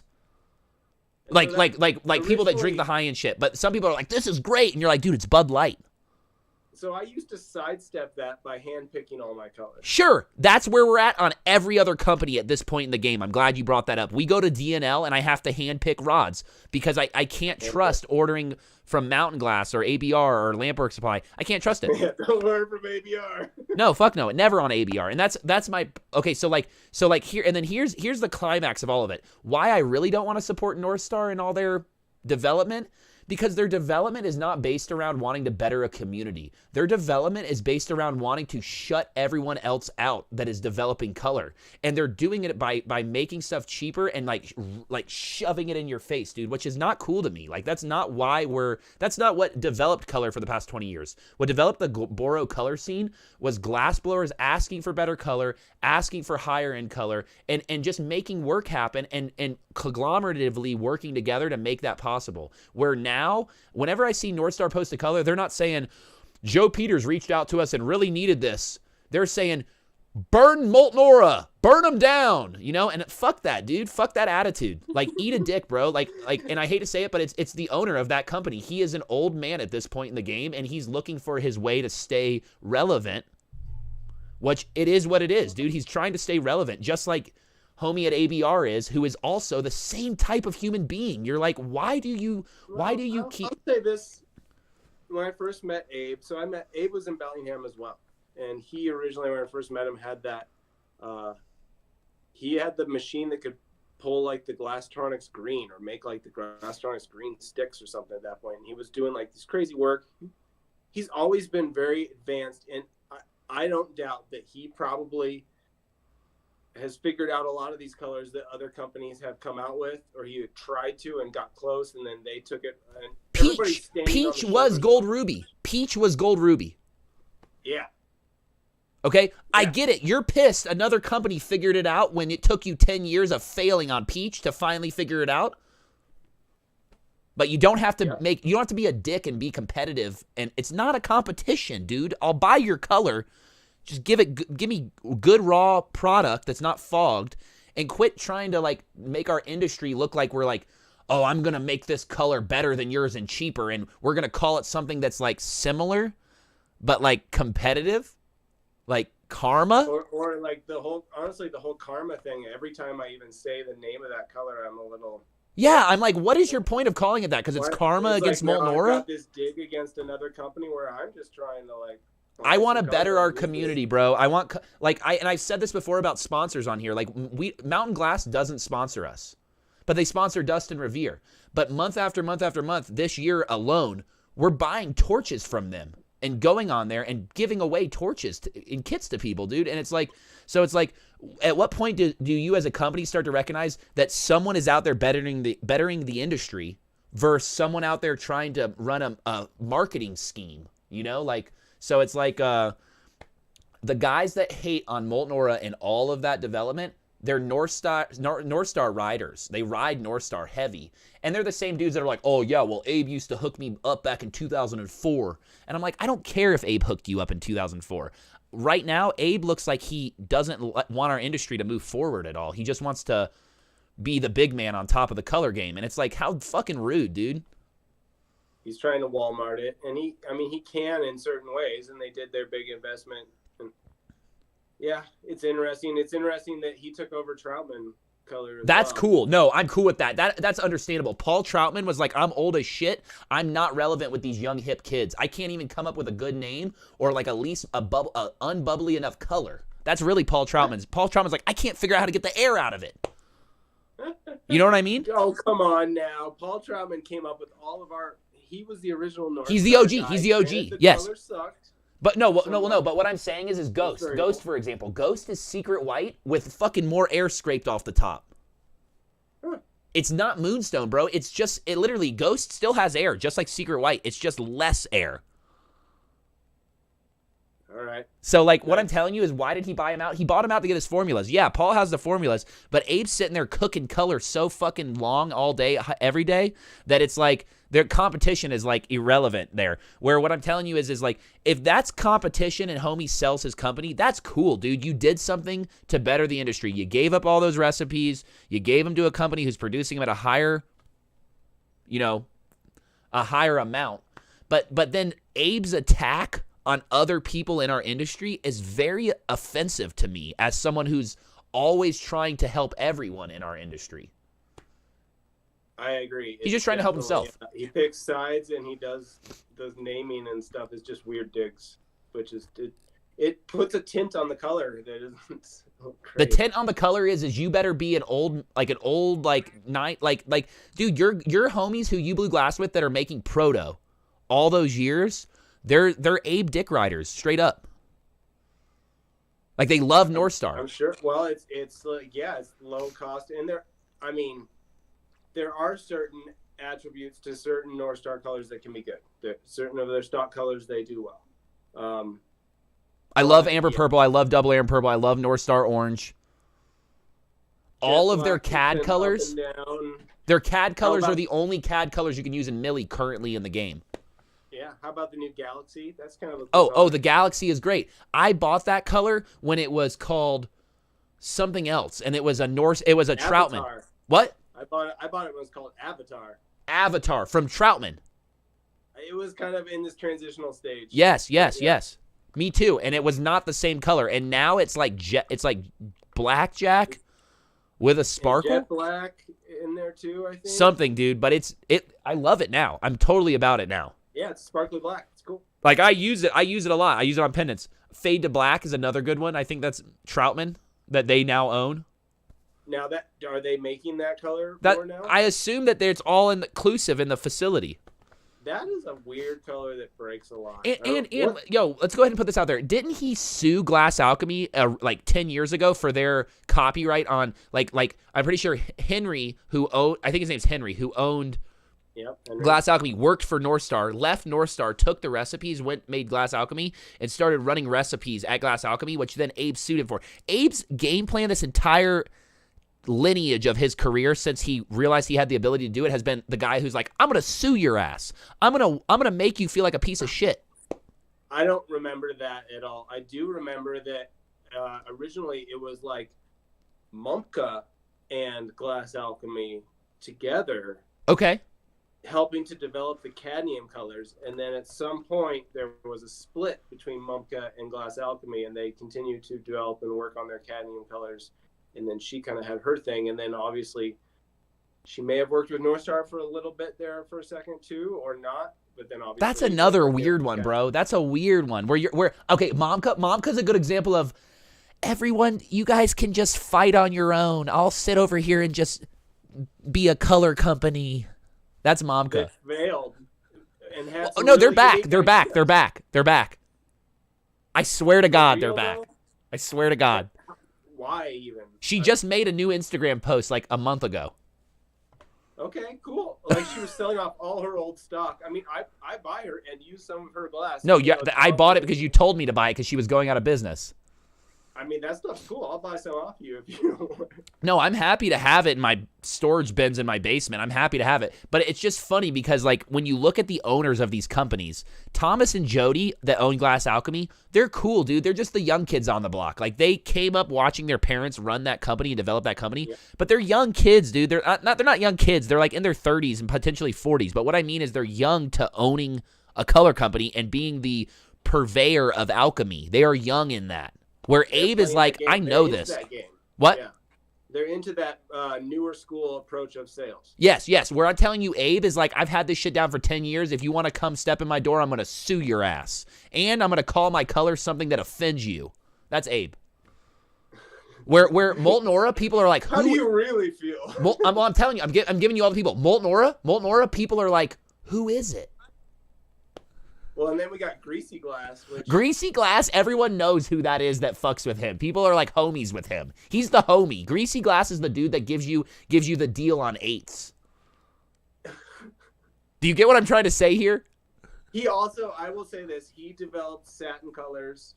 There were some other guys that developed it as well. Draconis Glassworks and Brian. Yeah, we met him. He works at Kind, bro. Not anymore. Well, in the past 3 years he did. He came to the group studio at the Color Company. Oh, I know. I went and I went and worked in there and talked to him for a little bit. Yeah. Okay, so you talked to him when you worked there, okay? Yeah.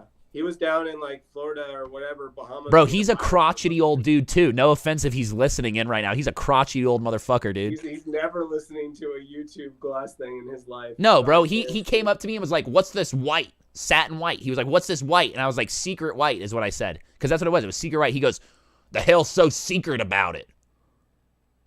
Hey, man, he came up with all that stuff. So he is a very interesting individual. I hope he won't mind me mentioning, but his parents were geologists. He actually grew up in Evergreen as well. No way. The glass thing goes way back to him in Evergreen. He was like 10 years before I lived. No way, dude. His parents were geologists, so he knew about colorants and such, and he was making stuff in Boulder. They were making a bunch of the Draconis color in Boulder and Netherlands. That's so crazy. I had no idea. And they obviously had problems with like trying to cook it long enough and temperatures and. Well, he's the JBD era. He's the JBD era. Like that was his like he was like right now he's probably what 50. And then some. Probably, yeah. Like he was he. Man, it's so bro. The circle of color is so wild to me, bro. The development of all of it. Yeah, because it was like basically you had like Sue Ellen Fowler and like or John Burton basically, and the really early stuff. Yeah, John Burton's the OG. Everybody should go and watch that John Burton YouTube video. Yeah, you've seen it. You've seen it. Oh yeah, it's a great one, bro. You're like, how he got his studio was styled like that. Obviously, wasn't his main source of income. Do you know his background? He was a professor? No, he was in the British military as a glassblower. Okay. He was a scientific glassblower for the British military, retired, moved to California, and bought massive property and just became an artist as well as a poet.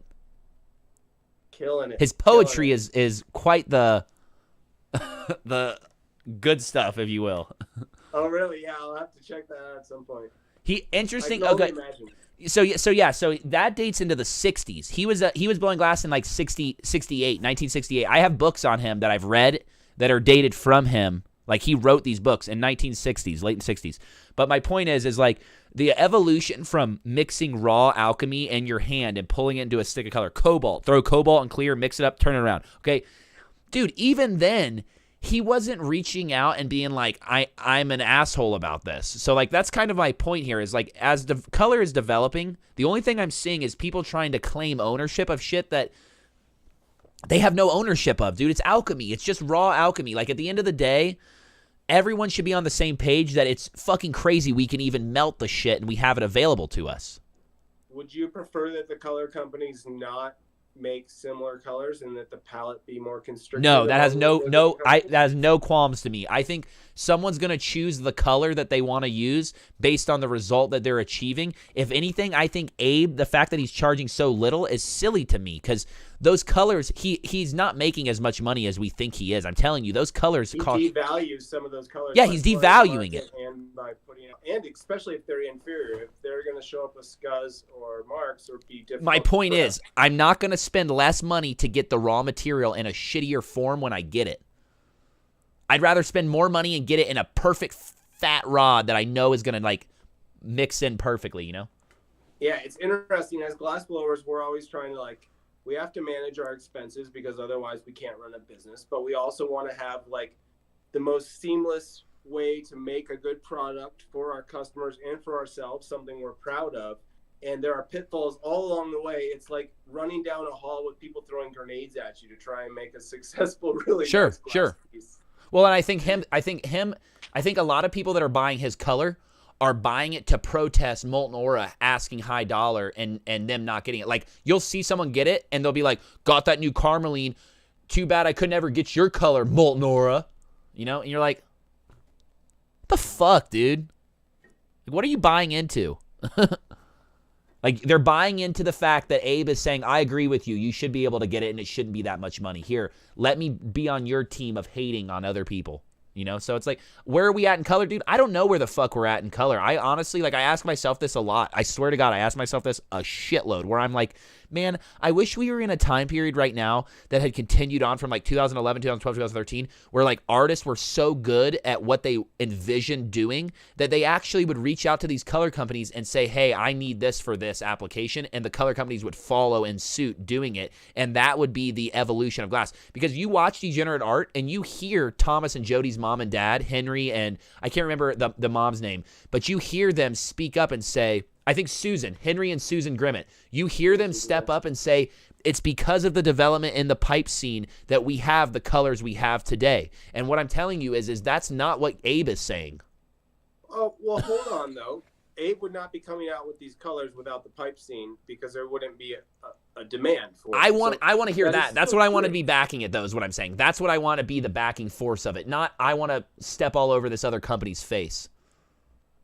Yeah, I agree, and that's a good lesson for all of us to learn, that like being spiteful in business or in life doesn't really. Well, it downs the evolution of what we're doing, and it kind of puts a tint or a taste on everything that comes from that. So every fucking thing, bro. When I see Hindi, Hindi is one of my favorite sculptors. Hindi. Why? Why? Because he's not fucking Joe P asking $20,000 for a fucking wreath. He's asking $2,000 for one of these insane His work is like, I got a family and kids and I'm still alive and I'm making work every single day. Thank you guys for supporting me. Here's the value of my work and it's accessible. Okay, does that make sense? Yep. That's why I like him, because he makes such amazing sculpture, but because he knows he's still alive and living every day, he's going to make more. So he's not sitting here like fucking ripping money out of people's hands. He's saying, hey, let me put this in your family's collection.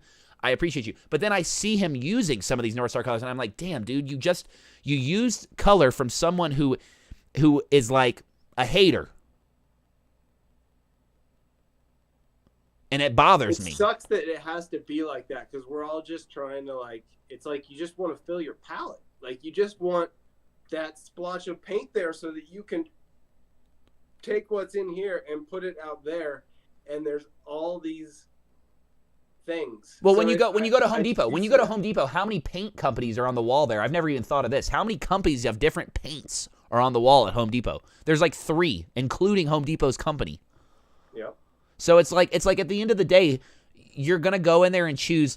People are going, oh, I'm painting a house that's just a rental property. Let's get the cheapest fucking coat of white we can. And some people are like, no, this is my forever home, and I want this paint to be on here for 15 or 20 years. Let's buy the most expensive one. What I'm saying is the buyer of the raw material is going to choose what they want based on who they are and what their outcome is of that product. When you're a fucking dude who's ripping off Ghost pieces all day and you just make Ghost lookalikes, you're probably not going for like the highest end color. You're probably just like, fucking pomegranate will do. It looks like gold ruby. You know what I mean? Yeah. So No doubt. but Ghost himself is like, I'm fucking Ghost, dude. Molten Aura, where the fuck are you at? And Molten Aura's like, Ghost, we got you, dog. Next week. I'm telling you, that's how it happens. I reach out to fucking Profound Glass, and I'm like, where are the opals at? And he's like, next week we're doing a drop. And I'm like, thank you. Like, that's half of this shit is like these buyers that are pissed at these color companies. They're not reaching out to the ones they want to fuck with and asking ahead of time, like, hey, I want to know, they just, and I hate to say it, but what it's really doing is it's putting a light into new glass blowers, like of like insecurity to ask color companies what they're doing. I think another thing that color companies aren't realizing, or some are and some aren't, I think North Star is not, is that many glass artists are using their palette to create limited editions of their work. So not only making the best color possible, but selling it at the higher dollar and creating that scarcity around the color / value really helps those editions and that limited edition work that's happening out there.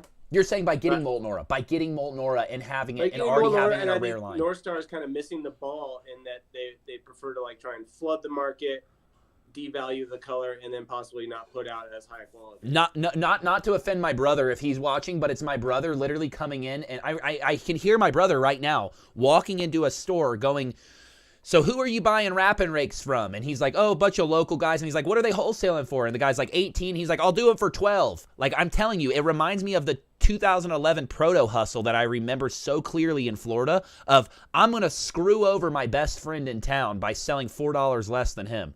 I'm thinking to myself, like, dude, why did you do that? Why can't you guys just sell at the same price and like respect each other? Yeah, well, I think that, that's probably... That's where we should be. That's where we should be after 20 years of development, where you clearly agree with me that the pipe movement has helped in the color development for Boro. Yeah. So after 20 years of doing that, now it's a we're watching two kids fight in the fucking schoolyard, dude. And we're like alumni. We're like alumni at our 10-year anniversary. And they're devaluing the product, which is weird. It's just weird to me, dude. We've been in this for 20 years. I watched people like Joe P and Elbow make a dump truck, and they needed a very specific gray color. And all of a sudden, Glass Alchemy's like, Portland gray. Oregon's not working because you don't have a good gray in the palette. We're gonna make Portland. And Abe wasn't like, fuck you. You made another gray and you called it a place in Oregon. Abe never said that. You know what I mean? We all were like, oh my God, thank you. You blessed them. Now Joe P and Elbow can make that dump truck that we all wanted to see, or the robots or whatever. Like I'm telling you is like, what the issue is there's nobody in the glass game right now pushing work that needs color that's not developed. If anything, that's the issue. So we need artists that are making work where color does not exist for them to make that work.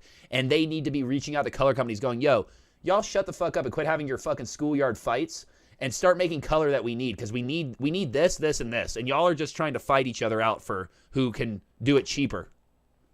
And, to play devil's advocate, if I wanted to do that, I would say the advent of these gold rubies and these purplish kind of colors was a big gap that they were always trying to fill in the market. Some kind of a transparent purple. That was air-free, similar to soft glass. That was air-free.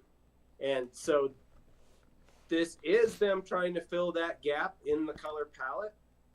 But, yeah, it's been done in a weird way. It's done, though. It's done over. In a good way, but then now it's like kind of... We got it. We're good. We got it. We got the ghost we wanted. We got, instead of Opaline, like, you remember when he dropped Opaline and everybody blew it all up and he sold hundreds of pounds and nobody came to him and said, you sold thousands of pounds of that to all of us and none of us could make one piece. It's all scuzzy and weird. Yeah, so nobody got pissed at Abe when he screwed us all over on Opaline 4 years ago, but all of a sudden we're all going to ride his dick and be like, yeah, fuck you, Molten Aura, because we can't get Molten Aura? Like, that doesn't make sense. Molten Aura is not ready to put out an inferior product. No, they're not. They're not. What is the holdup? What's the holdup with Molten Aura? Well, that's what I'm saying is the holdup is I think that people are sitting here going, who are they? I think that they're fucking dads and moms, and they're normal fucking people who live normal lives. And for them to produce 60 to 90 pounds of color every 3 months and it sell out is normal. That's very normal. Where Abe is a hustler who employs, excuse my French here, but he employs wooks to fucking run his hot glass material out of that shop, dude. And because of that, he has a massive thing running where he can charge nothing, pay these people hourly, and he can sit back on his cell phone. I've seen him in the YouTube videos. He sits on his cell phone and takes phone calls and shit, dude. So and who else has this same thing? The dude from fucking ABR. What's his name, dude? I can't remember his name. Ross. Same motherfucker, dude. They're like brothers. They could be brothers, dude. They probably have tea on Tuesdays together, is my point. I'm not going to compare those two. Are they not best friends? No, I don't know. No, that's strange to me because I feel like they'd be right buddy together. Honestly, I've always heard crazy stuff. Well, here's Ross. Here's Ross, for example. Ross is someone who supplies national branded regulators. National, that's the big brand. National is the brand, or Victor, or like whatever it is, whatever the other company. Victor Regulators is what it is, right? Is that what it's called, Victor or something? You know, these like high-end brands. And he sees, oh shit, we sold 200,000 in fucking Victor Regulators last year, the highest fucking end regulator you can get. Let's go get them made in China, put our sticker on them, and sell them to these guys, these new glass blowers this year for 50% off. And they're garbage. Ross does that with everything. He did that with all his tools. Exactly. So what I'm saying is we're watching that happen in an American way with the raw color right now, and nobody is complaining about it because they're getting good deals on color. In an American way, that's interesting. You know, we can bring this all the way around to the pedal, actually, because Ross brings in a lot of the Herbert Arnold torches, and I know that he sells those. Oh, he's one step away from ripping you hard as fuck. He's asked to sell the pedal many times, and I just never got a good vibe from my own personal sales and transactions with him and every single other person I've talked to. No, he's going to take it and backwards. He's going to backwards design it and backwards build it, and he's going to send it out to China and have it made in 2 seconds with his fucking ABR sticker on it, dude. Yeah, man. So I don't sell the pedal to ABR. I used to sell it to Mountain Glass. Yo, let's bring that up. Yo, if you guys don't know, right now we have 19 people in here. Brian is like right on the edge of this idea year after year after year, dude. How many years have you owned this company in confinement of your realm where you like have kind of sold it and kind of used it? Because I remember there's a video, right? Tell me how to look the video up where you had it on the ropes. I wonder if it's probably on YouTube. It is. You showed me before. Is there? I got my Herbert Arnold torch pedal from a friend. I drove out and like found it used, and actually an old friend used to own it. He passed away, and so I found it from somebody else who had owned it or had bought it for that guy. Long story. 7 years ago. 7 years ago, you posted the video. Yeah. So I'm gonna let you talk. I'm gonna let you talk, and I'm gonna play the video over you talking. All right. So originally, the Herbert Arnold guys came out to Colorado to Glasscraft, which is not in Colorado anymore. But they came out and they tuned our torches, and I got to stand over my torch and have it tuned the way I wanted it. And I asked the guy about a pedal, and he said that there was a guy from East Germany that had made something with like some ropes and holes drilled in the handle or pulleys and wood flaps on the floor. And so I took that concept and kind of made a really rude version of it, and I was able to control my torch. Here we go, bro. We're watching. I don't know if you can see the stream, but we got it up. We got the rope one up, I think, right now. Yeah, bro. This one right here we're watching right now has wiring running through like a ring. I built this with all bicycle and skateboard technology. That's skateboard bearings and bicycle cables and housings. Okay, so like explain this, dude. You're the only guy in the entire world. Bearing in the front. You're the only guy in the entire world that has invented this fucking pedal. Yeah, so it clamps onto the handle, and this was version 1. It had 2 cables going out. One pulled it forward, and then the other one pulled it back. And so you'd press one pedal, pull it forward, and one to pull it back. And now I have kind of switched to a one pedal design with a push-pull cable that kind of streamlines it a little more. Yeah, okay, so at some point you told me that like you had this design down and it was based on something else. Didn't you tell me it was based on something else? It was based on hearsay of stories that I heard from glassblower out of East Germany. Can you guys see this? Can you guys see what the hell's going on? I hope there's 18 people in here. I hope they can see what's going on. It basically turns the knob. And so it turns the knob. It turns the actual knob. Yeah, it allows you to basically scroll through. Okay, all so the we're gonna watch the updated one. This is 2.0, Herbie DOS pedal 2.0. Now, Brian, bro, I've told you this year after year after year. This is your $1 million way out of blowing glass every single day for the rest of your life. Thank you. I think it's a fun. So let me be very clear here, and let me help people understand what's going on. A Herbert Arnold torch, just so everyone is clear as effing shit on what I'm explaining here. A Herbert Arnold torch is a large knob activated torch where you have one large knob that controls all of the gas expense in the torch, and you have a slightly smaller knob above it that adjusts the oxygen flow. But one main massive knob turns the torch smaller and bigger. So if you can, like on most torches, you have a foot pedal where the foot pedal is mechanically turning off separate sets of flames. The Herbert Arnold is one knob that controls all sets of flames. So if you can, there's no foot pedal out there for this that does. There's one, and the one that's out there. Correct me if I'm wrong, Brian, but the one that's out there turns it off and turns it on. That's it. Yeah. Okay, so you are the guy. But go on. I have, like, when I was in Murano, some of the Italian glass blowers show me that they kind of figured out a way to like just adjust it so they could get a little bit of torch variation in between turning it off and on. So there's ways to tweak it, but this is the only one that you're the guy. You are the literal inventor of the only foot pedal that can be on a Herbert Arnold that can mechanically control the flow of gas completely running through the torch. You can literally fine-tune every single stage of the torch with this pedal. I'm telling you, I got a Herbert Arnold probably 4 years ago, and I ran the Herbert Arnold for 3 years without the foot pedal because ballers do it, okay? But I just don't think that people know about what you're fucking off in here, dude. You have got an amazing piece of mechanical. This is something that if you don't get it from him now and this dude dies, you'll probably never get it from someone. No offense, Brian. I'm not saying you're gonna die, but Jesus, man. So here we go. This is 2.0. I'd like to even expand on it. I mean, I've showed it to other people, lots of other inventors and people that I, look up to in the industry and outside of the industry to get their advice on it on different iterations. I've got we're showing the knob. We're showing the knob. Can you see on your YouTube what's going on? My YouTube's slightly delayed. Oh, no, it always is. It's because we're pulling the stream through. There's always a 5-second delay.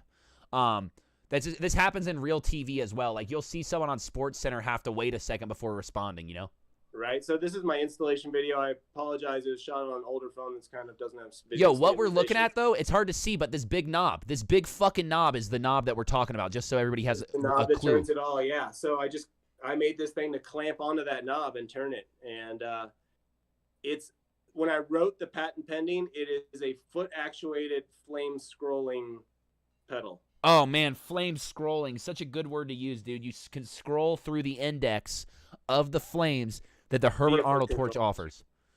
And that was super unique to me, and that was what I wanted to be able to do. And the really neat thing about the Herbert Arnold torch is not only does it have a really nice center fire that just pushes in and welds glass really nicely, it also has like outer oxygen around each flame level. And within that torch, there's 3 different rings of fire, and each one has a ring of oxygen around the outside of it, making it like the happiest torch ever. It's literally the best torch I've ever blown glass on in my entire life. I recently got my Mirage rebuilt, and I've been using it, and it has I love it as well. But man, if you're gonna like weld 2 pieces of glass together, or get in there to fix a weld, or honestly, the way it melts other things. I mean, the Mirage, I always tell people the Mirage is like your dump truck. It's like the vehicle that you have on the team to like, man, your pedal looks so good, bro. I love the pedal, dude. I need to get better grip tape on mine. My grip tape looks like shit on mine. Yeah, we should update your grip tape. Yeah, okay, so people know this. People don't know this, but I put sweet-ass like Dragon Ball Z grip tape on it, but because the pedal's black, the grip tape didn't show up too well. But there's a quick fix. You can just put white vinyl down first on the top of the pedal and then put some like artistic grip tape. Yep. And it probably doesn't even need grip tape over the whole thing. No, yours that you have in this video has only half, which I like. It's like a half spot. Yeah, that was and cool it's a gray series pedal. You have a gray pedal on here too. Yeah, I like the black and white ones. That was a cool series. Yeah, I like that's that. way cool. I love that. Oh, man, there it goes. Okay, so we're watching the scroll take place right now. Yeah. What an amazing tool, bro. Dude, this is your big. I hate to say it. No offense towards your glass. Your glass is beautiful, bro, but that's your biggest accomplishment in the glass game. Thank you. That's interesting. It's, it was a really fun thing for me. It was mind expanding to be able to write the patent pending for it, to go through the whole prototyping process. I basically built it out of metal with my brother who has a fab shop, a couple different versions. We did them out of steel. And then I did reiterations out of cardboard and then brought them to my water jet cutter, got parts cut out from my cardboard cutouts, and they worked almost right away, which was pretty amazing. And I just had to do a few little tweaks, but I got pretty much all the geometry. And then I went in and did my technical drawings and my patent work off of that. Didn't you tell me you met a homie blowing glass, too, that mentioned that you should be using, a motorcycle cable or something? No, man, that was Chris Kelsey who actually told me about Vertigo. that. Yeah, I mean, But that was him. 5 years ago, is what I'm saying. That was a long time ago. It was, off of version 1, he was like, yo, dude, check this thing out. This is it, called a push-pull cable. I use it on my dune buggy or something. And they use them in the airplane industry for moving flaps and wings and things, all sorts of things. And so it's called a push-pull cable, and it's able to statically pull and push a 3-inch throw, basically. God, man, what an amazing dude. Scott Griffin is a good example of someone who will probably never have to blow glass for themselves again just because of their pedal design, dude. You're right there on top, bro. That's why I always say I wish you would take that and make that your hustle. But it's hard. It's hard to want to do that. I am more motivated to make sweet pendants and sell them. That's my point. Because they sell themselves. I do really enjoy my collectors and my collector base. I love selling glass to my collector base. They're really awesome, and the transactions go really smooth, and there's no installation on a pendant. Sure. Yeah, you got to make sure the shit works when it shows up to someone's crib. I love other glass blowers as well, and I really enjoy that community, but selling a product to other artists is a more difficult and a unique hustle in that the funds are not there like they are for a $300 pendant. Surprisingly, when the pedal's only $700 to $900 or something, depending on options. I feel like the person that owns that torch is one step. The person that owns a Herbie also usually owns a GTT and generally has a foot pedal on their GTT, and for some reason thinks they don't need one on the Herbie because it's just a one knob move. But man, the second you hook it up, you realize, wow, it's just like an extension of my GTT with more flame characteristics. With more control. Now when I hop on my GTT, I get so bummed that if I want a pinpoint flame, I have to go through that whole rigmarole. Oh, bro, that's so funny you said that. That's so funny you said that. I said that. My assistant was in here the other day, and I said, God damn it, bro. I'm trying to hit this fucking Griffin pedal like it's the Herbie pedal. Right? You're like, I just need it to get smaller because it's not working. And then it's quite a process with the GTT to get it down to a little teeny flame that's going to zap that well. Well, it's a hit of the foot pedal and then a quick touch of the knob. Hit of the foot pedal. That's how I blow glass on a GTT. I blow glass on a GTT like someone that sells license plates all day, bro, typing on a computer. I'm like, and then the thing's done. Yeah. I like seeing how as fast as I can go on the GTT, honestly. Me too. But it's that's like a drag race. Yeah, sure. But I'm telling you that Herbie, I feel like otherwise you're going to overwork the glass with that hot ass torch. You really need to make your move that you get to the temperature on a GTT. Whereas with an Arnold, you put it in the bath and put some bubbles in there. And some rose petals and play some music. Bro, it's so funny, bro. It sounds like the weirdest description, but I always tell people if it was like a fighting game like Tekken or like Mortal Kombat, the Herbie would be like having the wizard that can cast spells and throw balls across the room.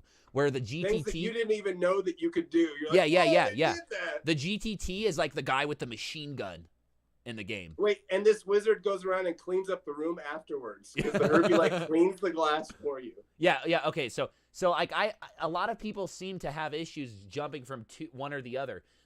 How did you you always have been you went up from a GTT to a Herbie? Is that how your jump happened?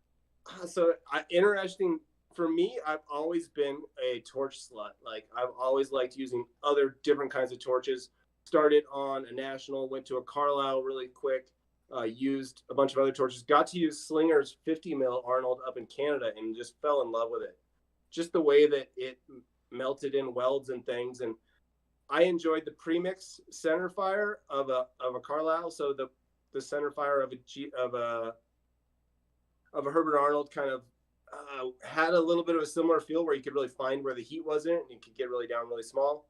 So I really enjoyed doing that. So when I bought my Herbert Arnold in like 2009 or something like that, I didn't really use it for 2 years until I got it tuned. Me too. That's funny you say that. I had mine set around for like 2 years, literally in a fucking box under my bench. I even had mine set up on my bench, and I'd get over on there and be like, this just isn't, like, these flames are all whacked out. And it was so much better. I did the same thing. Yeah. And so then once I got it tuned, then my transition, I started realizing, and it was some stuff that Adam G said, actually. He was like, I just love to raw dog it right in the flame and not even heat it up. And when I do that with a GTT, everything explodes. And I started having a lot of things popping on me because I was getting really aggressive of like throwing things into the flame and not using a flashing flame enough. And so being that, and then once I started developing the pedal, I really made the transition to working on that torch more full time. But I do feel that my work looks better on it in a lot of respects. Me too. I say the same thing. In things, the way the welds work, the quality of the color and the brightness of the clear. I say the exact same thing. I think my shaping looks better on a Herbie. I agree. Like I think the material shapes out at a better wall weight with a better shape. Yeah. Although there are certain instances that I love a GTT, and the reason I always miss my GTT is any marble work, really thick stuff, and sleeving. Yeah, blowouts and sleeves. Yeah, blowouts especially too, and Marini Millie work. Marini, yeah, Millie. But now here's the thing with Millie, and this always turns people when someone's like, oh, you can't pull Millie on the Herbie. Okay, I know you can. You can. But a lot of Millie guys that will like immediately throw the Herbie in the gutter for being a Millie torch, they're also the same guy who will like lay the final stripe and then put it in the kiln and go take a break before they pull it. Yeah. Where I'm like, why did you do that? The thing is raging hot, dude. You should have just kept it in the flame and pulled it right then, you know? That's true. So like, yeah, there's all different things with Millies. I've been on this Facebook group lately for like Millie problems and color problems in Millies, and it's very interesting to see where, man, that's a really risky. I make my own Millies and I do more smaller batches, and I appreciate the expense and really putting themselves out there that some of these Millie makers do, because they'll buy a pound of color and there'll be like 2 rods in there that aren't correct, or they screwed up, or they bought it from a company that didn't have the proper color in their bins, and their whole Millie will be screwed. Sure. Well, this is where I will like fluff North Star up a little bit. I swear to God, dude, they're the only company right now in our industry that you can get a proper cadmium palette from for Millie. What? It's not ketchup and orange juice. No, those ones They're watery and thin. And they water out. I thought that there's. So you want cherry, goldenrod, lava. But what about all the GTT stuff's not good? Glass Alchemy, you're saying? Or I'm sorry, all the Glass Alchemy stuff's not good? None of it. It doesn't hold. It doesn't hold. None of it holds. Yeah. As soon as you pull it, it turns into water. Yeah, I still have some of the old school cherry or old school Glass Alchemy red and no. So here's what happened. Scare. Glass Alchemy over the summer last year, they released old school batches of cadmium colors, saying that they somehow were able to formulate their old school colors without as much cadmium, but make it. And they said this is for those Millie makers out there who were having issues with our new palette pulling Millie. So they released a short batch of. I think it was called like they called it like I can't remember what they called it, but they called it something. Okay, what I'm telling you is their ketchup OJ banana line. If you use that, it all is watery. Like when you go to lens it blurs together. Where what I'm telling you is North Star is the only company out there that can produce right now that is producing a stiff crayon palette. When you lens a bullseye milli of fade of crayon colors, North Star stays stiff as fuck. Like every single ring looks clean and crispy like a jawbreaker. Where what I'm telling you is Glass Alchemies, it all flows out. You're like, what the fuck did I just do? They watered it all down with clear to appease some of those regulations and I don't know, to release a different color, I'm guessing. I don't know, but my point is one North Star on that one, dude. They get +1 on that one. Big thanks to them for keeping doing that. But yeah, it's that is weird. And yeah, the milli palette has changed up a lot. Milli making in general is such an interesting thing. Right, like I used to do that in ceramics as well. I would like put colorants in clay and like lay out strips and cut it up, and it's called near comb in clay. But it's amazing the milli work that's happened with Boro. Yeah, I think we've definitely taken that as far as. No, well, I think milli now is like Wigwag was 10 years ago. Yeah, but it's so weird that you can like buy a Wigwag from someone else. You know, when you get a milli from someone, you're buying this whole experience, and it can be good and it can be bad. Let me tell you about. Oh, bro, we talked about this with Homie, right? What's that? Are we about to bring up the same dude? Which one? Fuck it, I'm not gonna say his name, but the dude who did that Star Wars milli. Oh no, I'll leave that one out. Here's a more interesting one. He took my money and ran, bro. Is all I'm saying. Is that what you're about to tell me, a money and ran story? No, I'm just telling you that every milli has a different story, and like somebody wanted an Albert Hoffman milli image in one of my pieces that was from Quicks Glass. Same dude. I didn't want to say his name, but you did. Oh, it was that situation. It's the same guy. We had the same guy, different problem. We had a different. Well, I ended up getting milli from a customer that they bought from him that actually went through a house fire that he went through, and so this milli had like not only was it incompatible, it had bubble lines in it that picked up the smoke from the fire, so that when I stuck the milli in the fire, like all this goo started shooting out of it. Oh wow! It was the most interesting experience I've ever had with a borosilicate Marini or milli.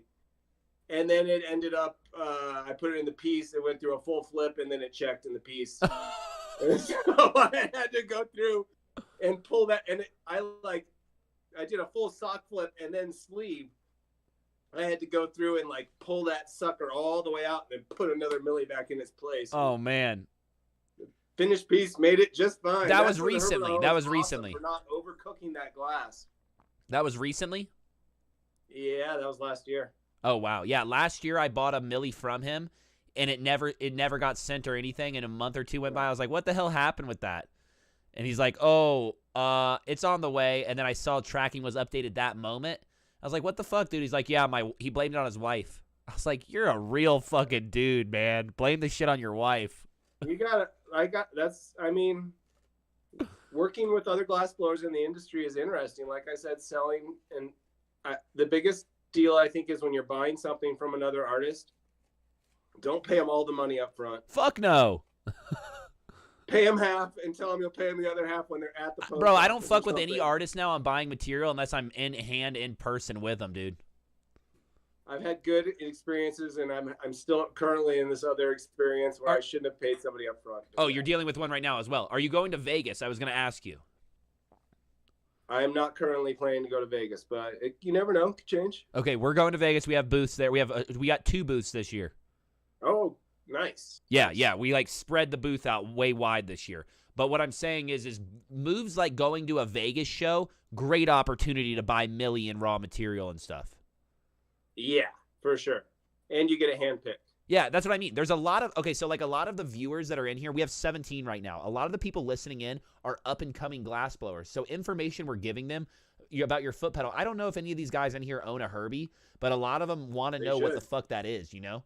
And Millie and shit, they're buying Millie. I know it sounds crazy, but a lot of these younger glassblowers are buying Millie and making Terp pearls and shit. So, like, just a heads up to y'all, this is information that can benefit you. Like, you guys should go to trade shows and look for materials and tools and shit, dude. And when you're buying Millie from other glassblowers, you should be careful and make sure that you help them follow through on the sale. Oh man, you gotta be careful. Yeah, 100%. Oh, it's so interesting. Yeah, it's an interesting world of fellow artists, and I feel their pain sometimes. Yet I know not to set them up in those traps that could set. I want to set them up for success. I didn't know that. I had to learn that the hard way when I'm buying something from another artist. Yeah, I had to learn that the hard way, bro. Yeah, no, we all have, unfortunately. Where are you at now? It's like what like where are we at in glass now? Where are you at? And that's kind of like picking up where we kind of backed off.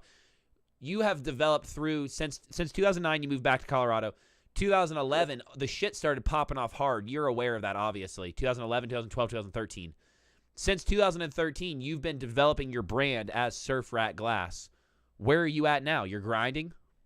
Yeah, man, I've been developing the road trip, really trying to specialize more in the wearable space, not only for freedom of, really, it's an expanded customer base, and it allows easier financial transactions, and I think it's a great conversation starter. Like I said, I enjoy creating community, so it's really interesting to have like a pendant and have that power that creates like a conversation or helps somebody meet people. I feel that way with Lerk.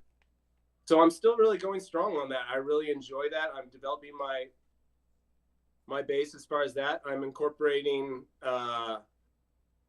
hopefully soon incorporating some of my broadcasting talents into the glass space. We'll see. I'm trying to expand in one direction or another because I really do enjoy interviewing people. So it's fun. Like with the e-bike thing, it's been really fun to like totally step outside of my space that I've been in for the last 20 years and go more on what's my hobby or my passion and interview people that way. I'd like to interview all sorts of people and continue to create community. Right. I love that too. I feel that. Because I mean, I really enjoy talking to other glass blowers as well as other people that are into the things I'm into. And right now, I personally don't have enough of that. And if I can get more of that while still growing my brand, I would love to do that. Hell yeah. So Surf Rat as a brand is more conglomerative of community as a whole. That's what you're trying to... I'm trying to create... I have like my group. It's called Our Trippers. And then here's like another little brand. Okay, sweet. So you have hats and merchandise too. You got t-shirts and stuff? Anything like that? No? I'm mainly doing hats, and I'm looking to come out with a line of socks. I'm really trying to figure out like one size fits all products that I'm not going to have as much waste or excess. Okay. Is that weird? Like, I love the merch game, but I'm trying to figure out ways to get in it that have a handmade touch and a little bit more of a reduced reuse vibe. Seems great. Yeah, because I wish there was a way that you could make like a road trip tea bag, like something to like brew tea bags in. Road trip hanger, like you would hang it onto the lip of a cup internally or something, and like a tea bag would sit in it. I mean, like I said, I am a serial inventor. Like I get these crazy inventions in my head, and they haunt me until I write them down or I try and come out with them. With the e-bike thing, I come up with 3 or 4 different products I want to come out with for that, and all sorts of different things in that respect. But it's tough to like narrow it down. I'm very ADD in my conceptualizing and inventing. You get one idea, you go on to the next one. Is that what you're saying? You're hopping around? I hop around. It's hard to figure out which ones to really capitalize on. And I'm also I have a lot of different irons in the fire already. I feel you. So it's interesting to try and like weigh those irons and be like, which ones are the strongest? Which ones are going to either build community for me and really fill the soul? Which ones are going to help keep the pocket flowing and keep the finances going? And so it's always kind of a way off for me. Like I said, I've taken an abnormal approach where even in my glass thing, I kept myself entertained by learning something new all the time. And in life, I've kind of kept myself entertained by kind of being on vacation my whole life. Yeah, like, right. I'm really proud of all the stuff I've done and all the places I've gone and all the times I've played.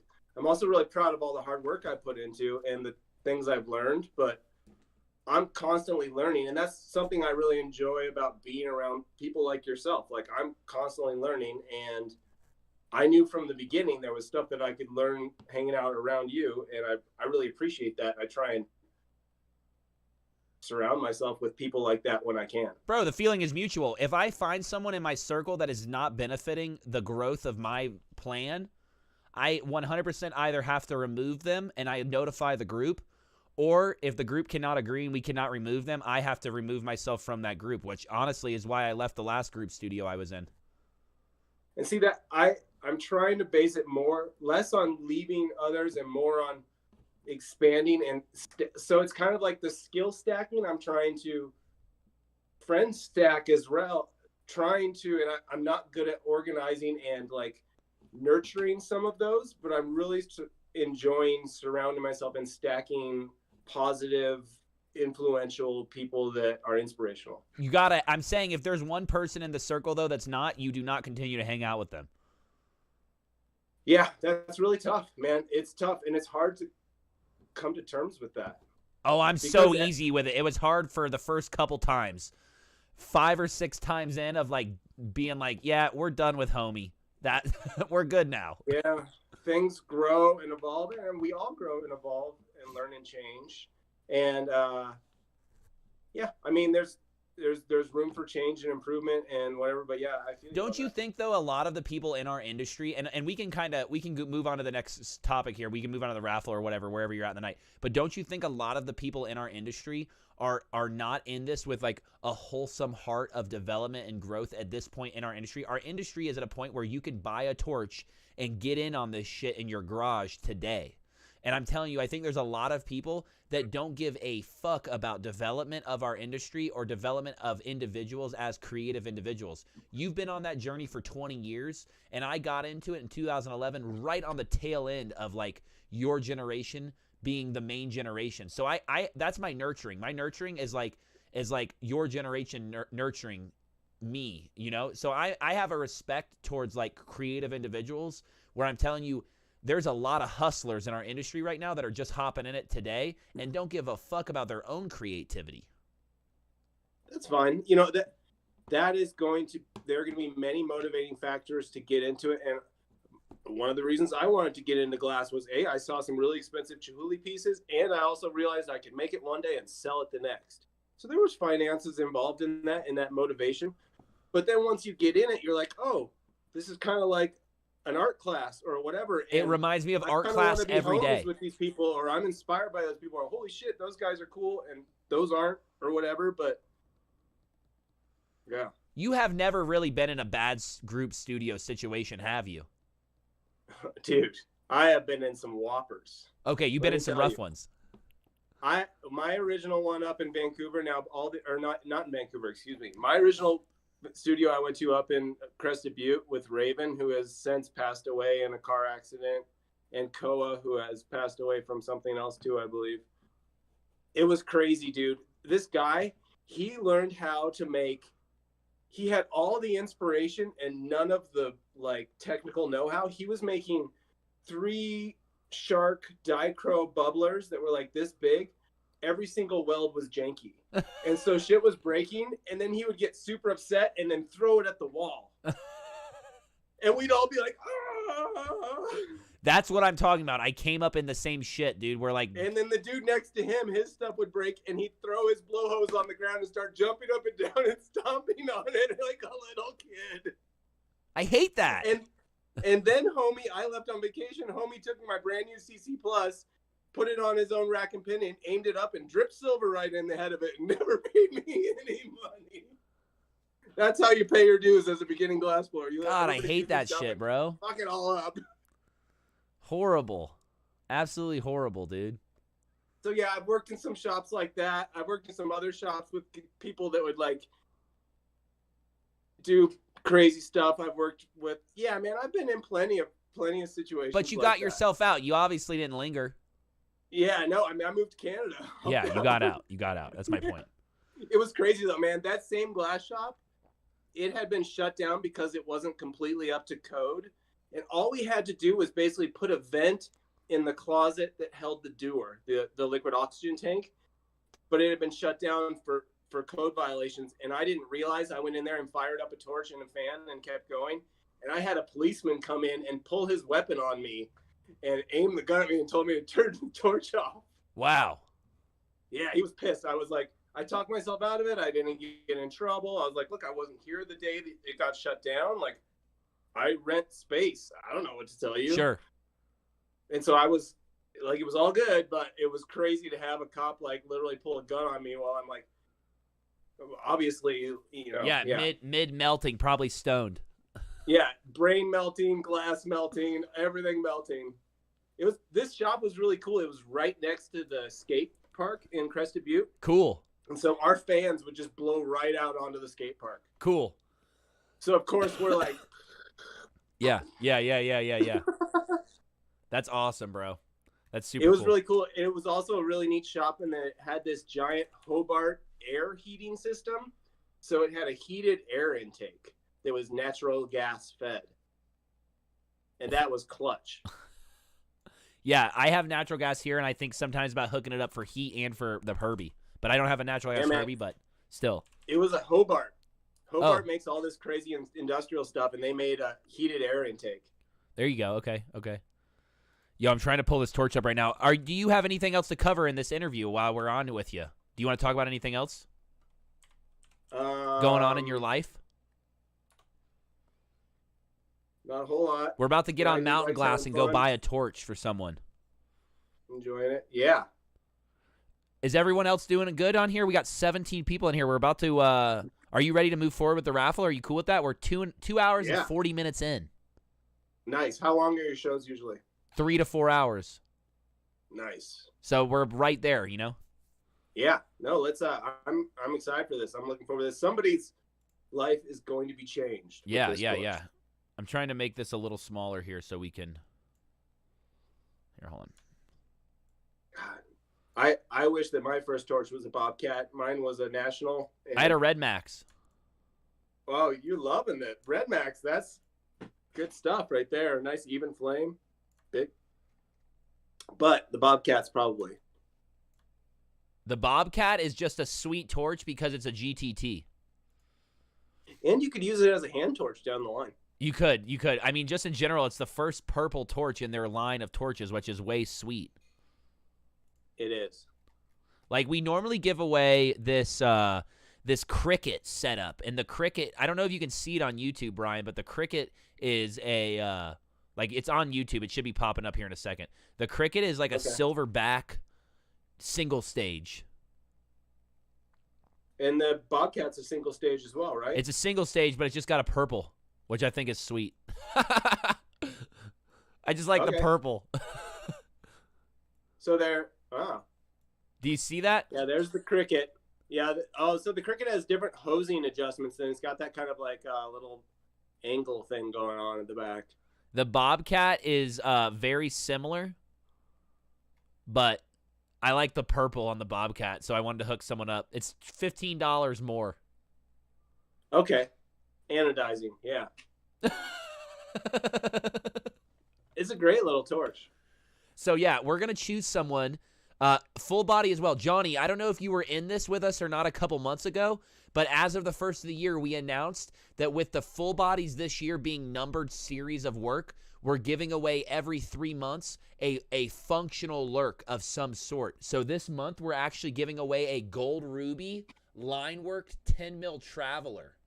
So this is actually all gold ruby on the bottom half, and then the top half is amber purple and fiery line work. Look at the ear, dude. The ear is super sweet.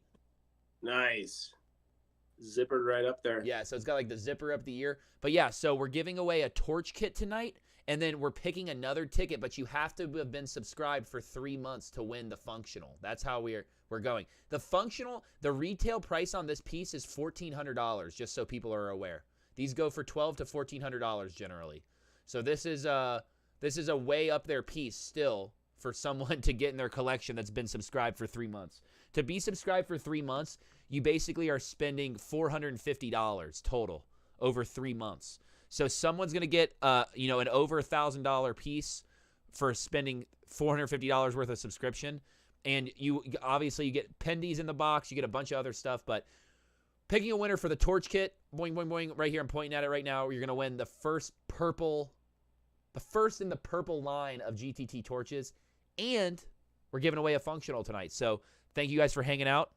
Let's go ahead and pick a ticket. What do you say? Yeah. So I have the worst ever bingo wheel. This is like the worst nice. ever, dude. I had to tape up a spot right here. There was a slot where they would fall out. Literally. You want to know a secret to stop it from screeching? No, it still screeches. Put a little bit of oil right where the thing. It still screeches. You put oil on it? No, we actually had someone that was willing to donate a bingo wheel a couple months ago, and I just never heard anything back on it. So nice. Well, this is better than a random number generator. That's yo, shout out. Yeah, it's right in front of it. It's live. Shout out to Johnny March, dude. Johnny March and Haley Courtwright. You guys have been subscribed for a year now straight. That's fucking insane, dude. A year straight. All right, here we go. Here we go, y'all. First ticket. This one's for the torch. Oh, I'm zoomed in on it. Who's going to win the torch tonight, y'all? Who's going to win the GTT Bobcat starter kit? Are you ready? And now remember also, we also said this too. We said this on the very first month of the year that we're giving everyone that's a ticket holder. If we pull a ticket right now, it's for someone, and it's good until the 5th. You have until the 5th of the month to claim this, and then on the 5th, we're picking a new ticket if you don't claim it, okay? But there's still packages in the mail, so we hang loose for a couple days, let the people who are waiting in the mail, you feel me? But if this ticket's yours, we're checking out right now, is what I'm telling you. So it's 212-313 is the number. I'll write it down here in the comments so everybody has it. 212-313. 212-313. Wow, what a crazy good number, dude. That's the winning ticket. Oh, I'm going to write it out. Winning ticket for Torch. All right, it's in the comments, y'all. It's in the comments.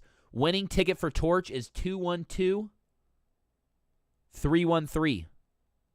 Do we have a winner? Maybe we have a winner. We're going to hang loose for a second and see. While we hang loose, let's go ahead and pick the ticket for the functional. The functional, you have to have been subscribed for 3 months. So if you win, if your ticket gets called and you only have 1 month of subscription, we're moving on to the next one, dude.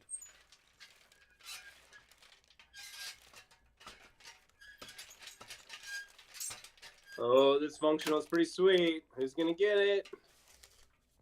All right. Great road trip piece. 212-298. Someone's got that, dude. Someone has that. That's someone's ticket. It's got to be in hand. We're calling 313 out. That's 212-298. 212-298. 3-month subscriber. I'm writing it in the comments so everybody can see that. I wish I had a scrolling bar I could put on. Preston says, congratulations to whoever won. Preston, mad love, dude. Uh-oh, Chunk. Says, shit, I'm 212-313. Someone has 212-313. Johnny March! Johnny March, bro! Holy shit, dude, you've been subscribed for a year, dude. What? He was the one that asked about the full body. What did you win? Johnny, what did you win, bro? Johnny, did you win the functional or the torch kit, bro? Johnny, you got to hit me up, bro. I got to be able to pull him in on the live feed. Yeah. Dude, Johnny won. Dude, Johnny and his girlfriend, they both, or maybe fiance, maybe wife, I'm not sure. No offense to anybody of what I just said, but straight up, dude, him and his girl subscribe every fucking month, dude. They buy two boxes every month.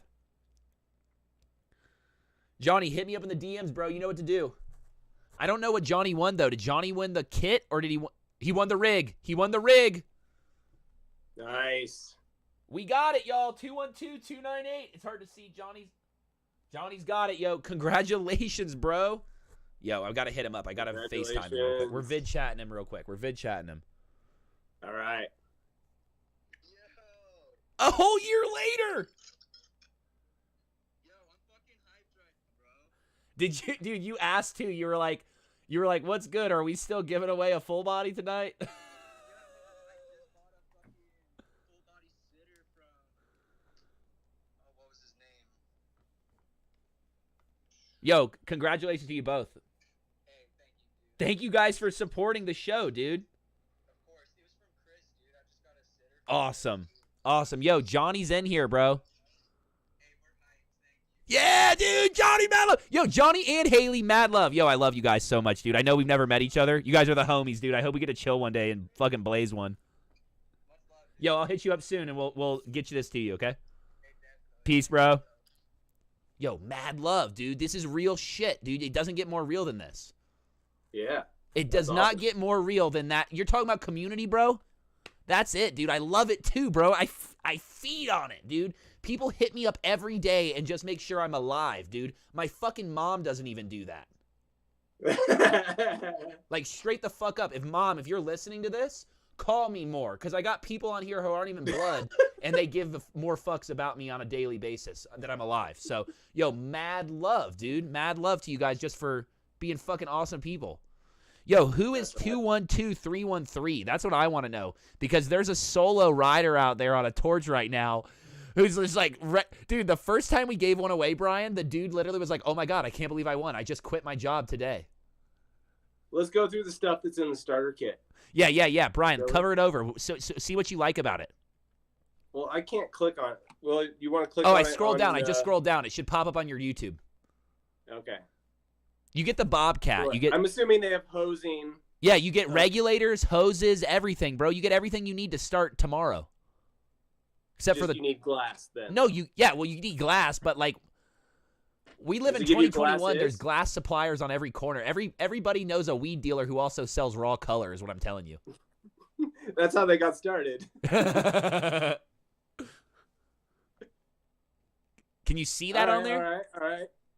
And glasses too. Yeah, you Wow. get glasses, dude. You get everything, dude, for $630. Are you shitting me? It's pretty awesome.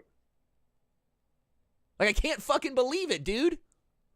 You could be making terp pearls right then and there, and other attachments and other little things with that torch all day long. You could build like a whole brand off that one little torch. My point exactly. You're literally saying, okay, today starts the rest of my life. If you want to, if you have the chutzpah. I'm telling you. Let me be as clear as I can here to the 13 people that are in here right now, because we had 17, and obviously some people lost and went home for the night. Let me be as clear as I can here. If they fuck with Lerk, they have ambition. That is what Lerk represents, dude. Lerk is not like the vacation glassblower of like we make money and we dip, you know? Wait, no, I'm the vacation glass. No, you're not, dude. Every time you go on a trip, you're going to get creative juice, dude. Like my brother's a good example, bro. My brother goes to work and comes home, bro. That's it. Yeah. Like the people that want to be here, they're here because they want it, dude. They want to be here, just like you. You don't make road trip work and then like, okay, if your work spoke nothing for the vacations you took, I would be like, this dude's lazy as fuck. But every time you go somewhere, you're coming back with inspiration to continue on with your vision, dude. Like, it's part of your job. If anything, it's a fucking tax write-off. I'd like to think so. And I actually even just sold a piece today, and the buyer mentioned that he really likes seeing the adventures I go on, and he likes the glass that kind of complements. Dude, it's complimentary to the work, dude. I wouldn't if you were a fucking dude sitting around eating bags of potato chips and drinking regular Coke and playing video games all day, and then you made the work you made, I would be confused. Well, thanks. Well, yeah, that was the biggest struggle for me in developing a brand, because I was so attached to technique that I just wanted to have techniques that were fun and that were exciting to do, and then trying to conceptualize a brand that encompassed things that were important to me took a long time. I feel that, bro.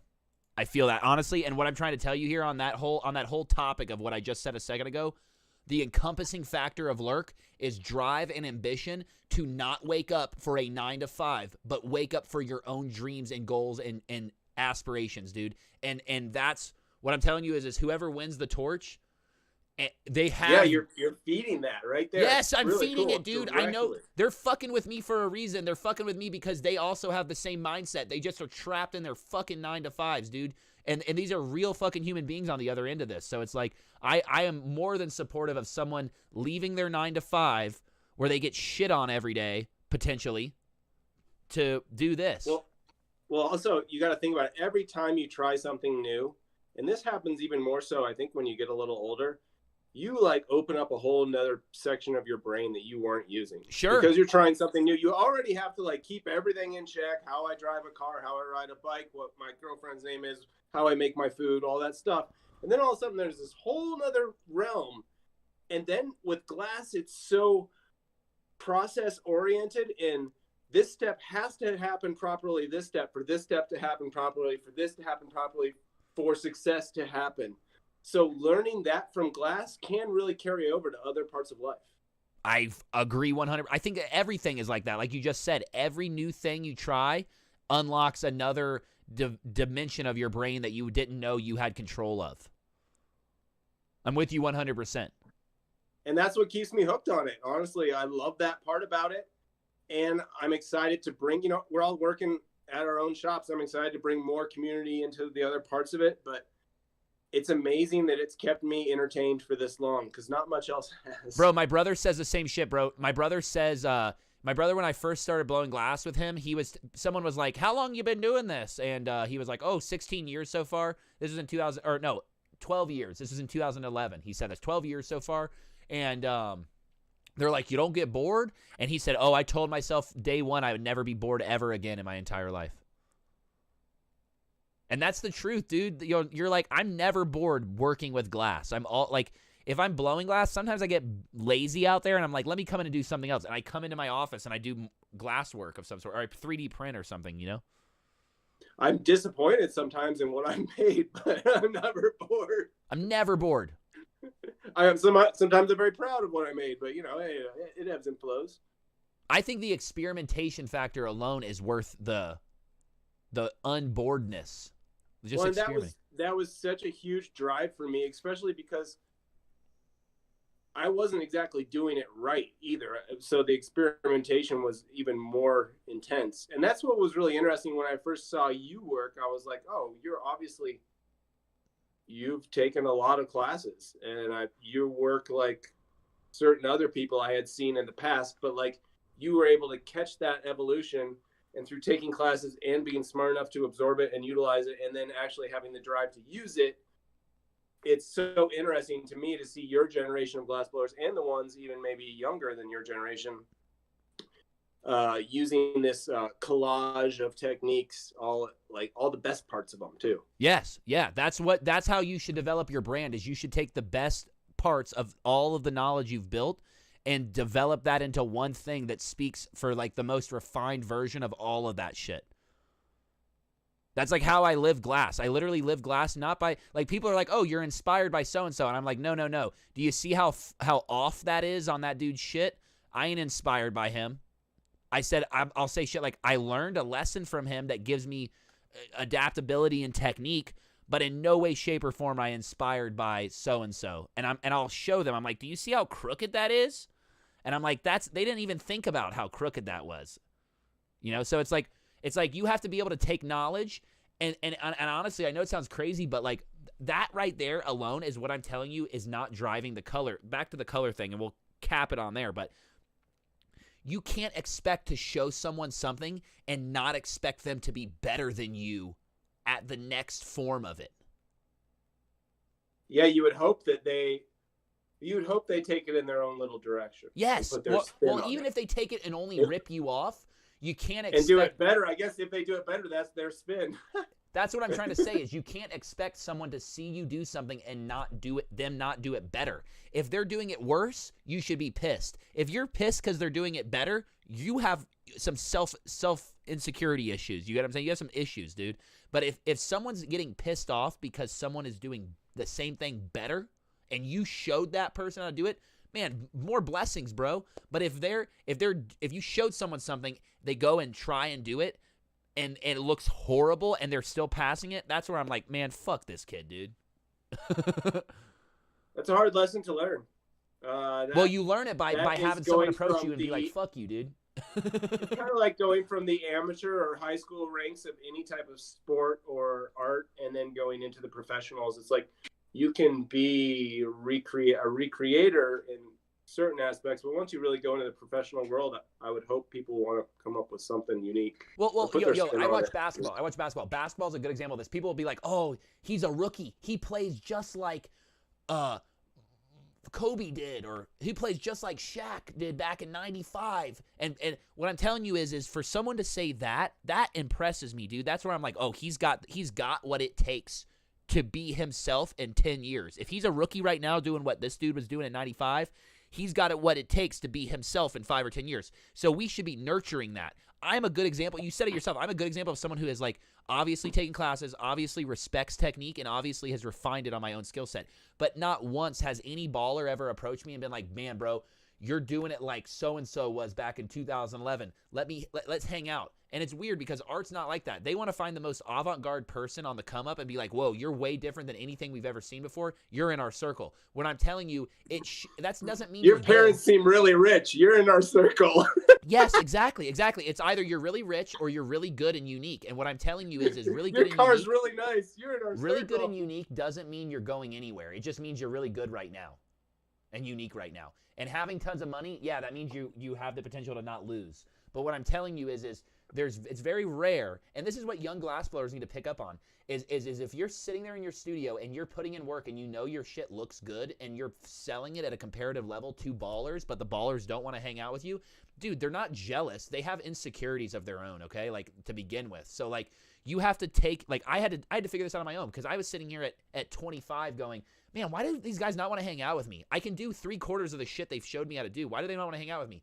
Well, that's what it is, dude. They have insecurities. So it's like you have to recognize, damn, I can do just what they were doing, and they're already like way older than me. I have so much potential in 10 years from now, and no one's picking up on it. You got to just tell yourself that, you know? And that's not like an inflated ego, because at the end of the day, dude, I'm still kicking myself in the balls every fucking day. But what I'm telling you is like young glassblowers, you weren't there. Like when you were young, a lot of people were young. I was young when a lot of people were way deep in it, and they were trying to pull young guns under that were doing new things. And like Millie's a good example. Now everyone does Millie tubing. Millie tubing is so widely accepted. Now it's like, now people are like, oh, he does Millie tubing. He's going to be somewhere in 5 years. Like, what does that mean, dude? You know, so it's like what I'm telling you is long story short, bro, I feel like, man,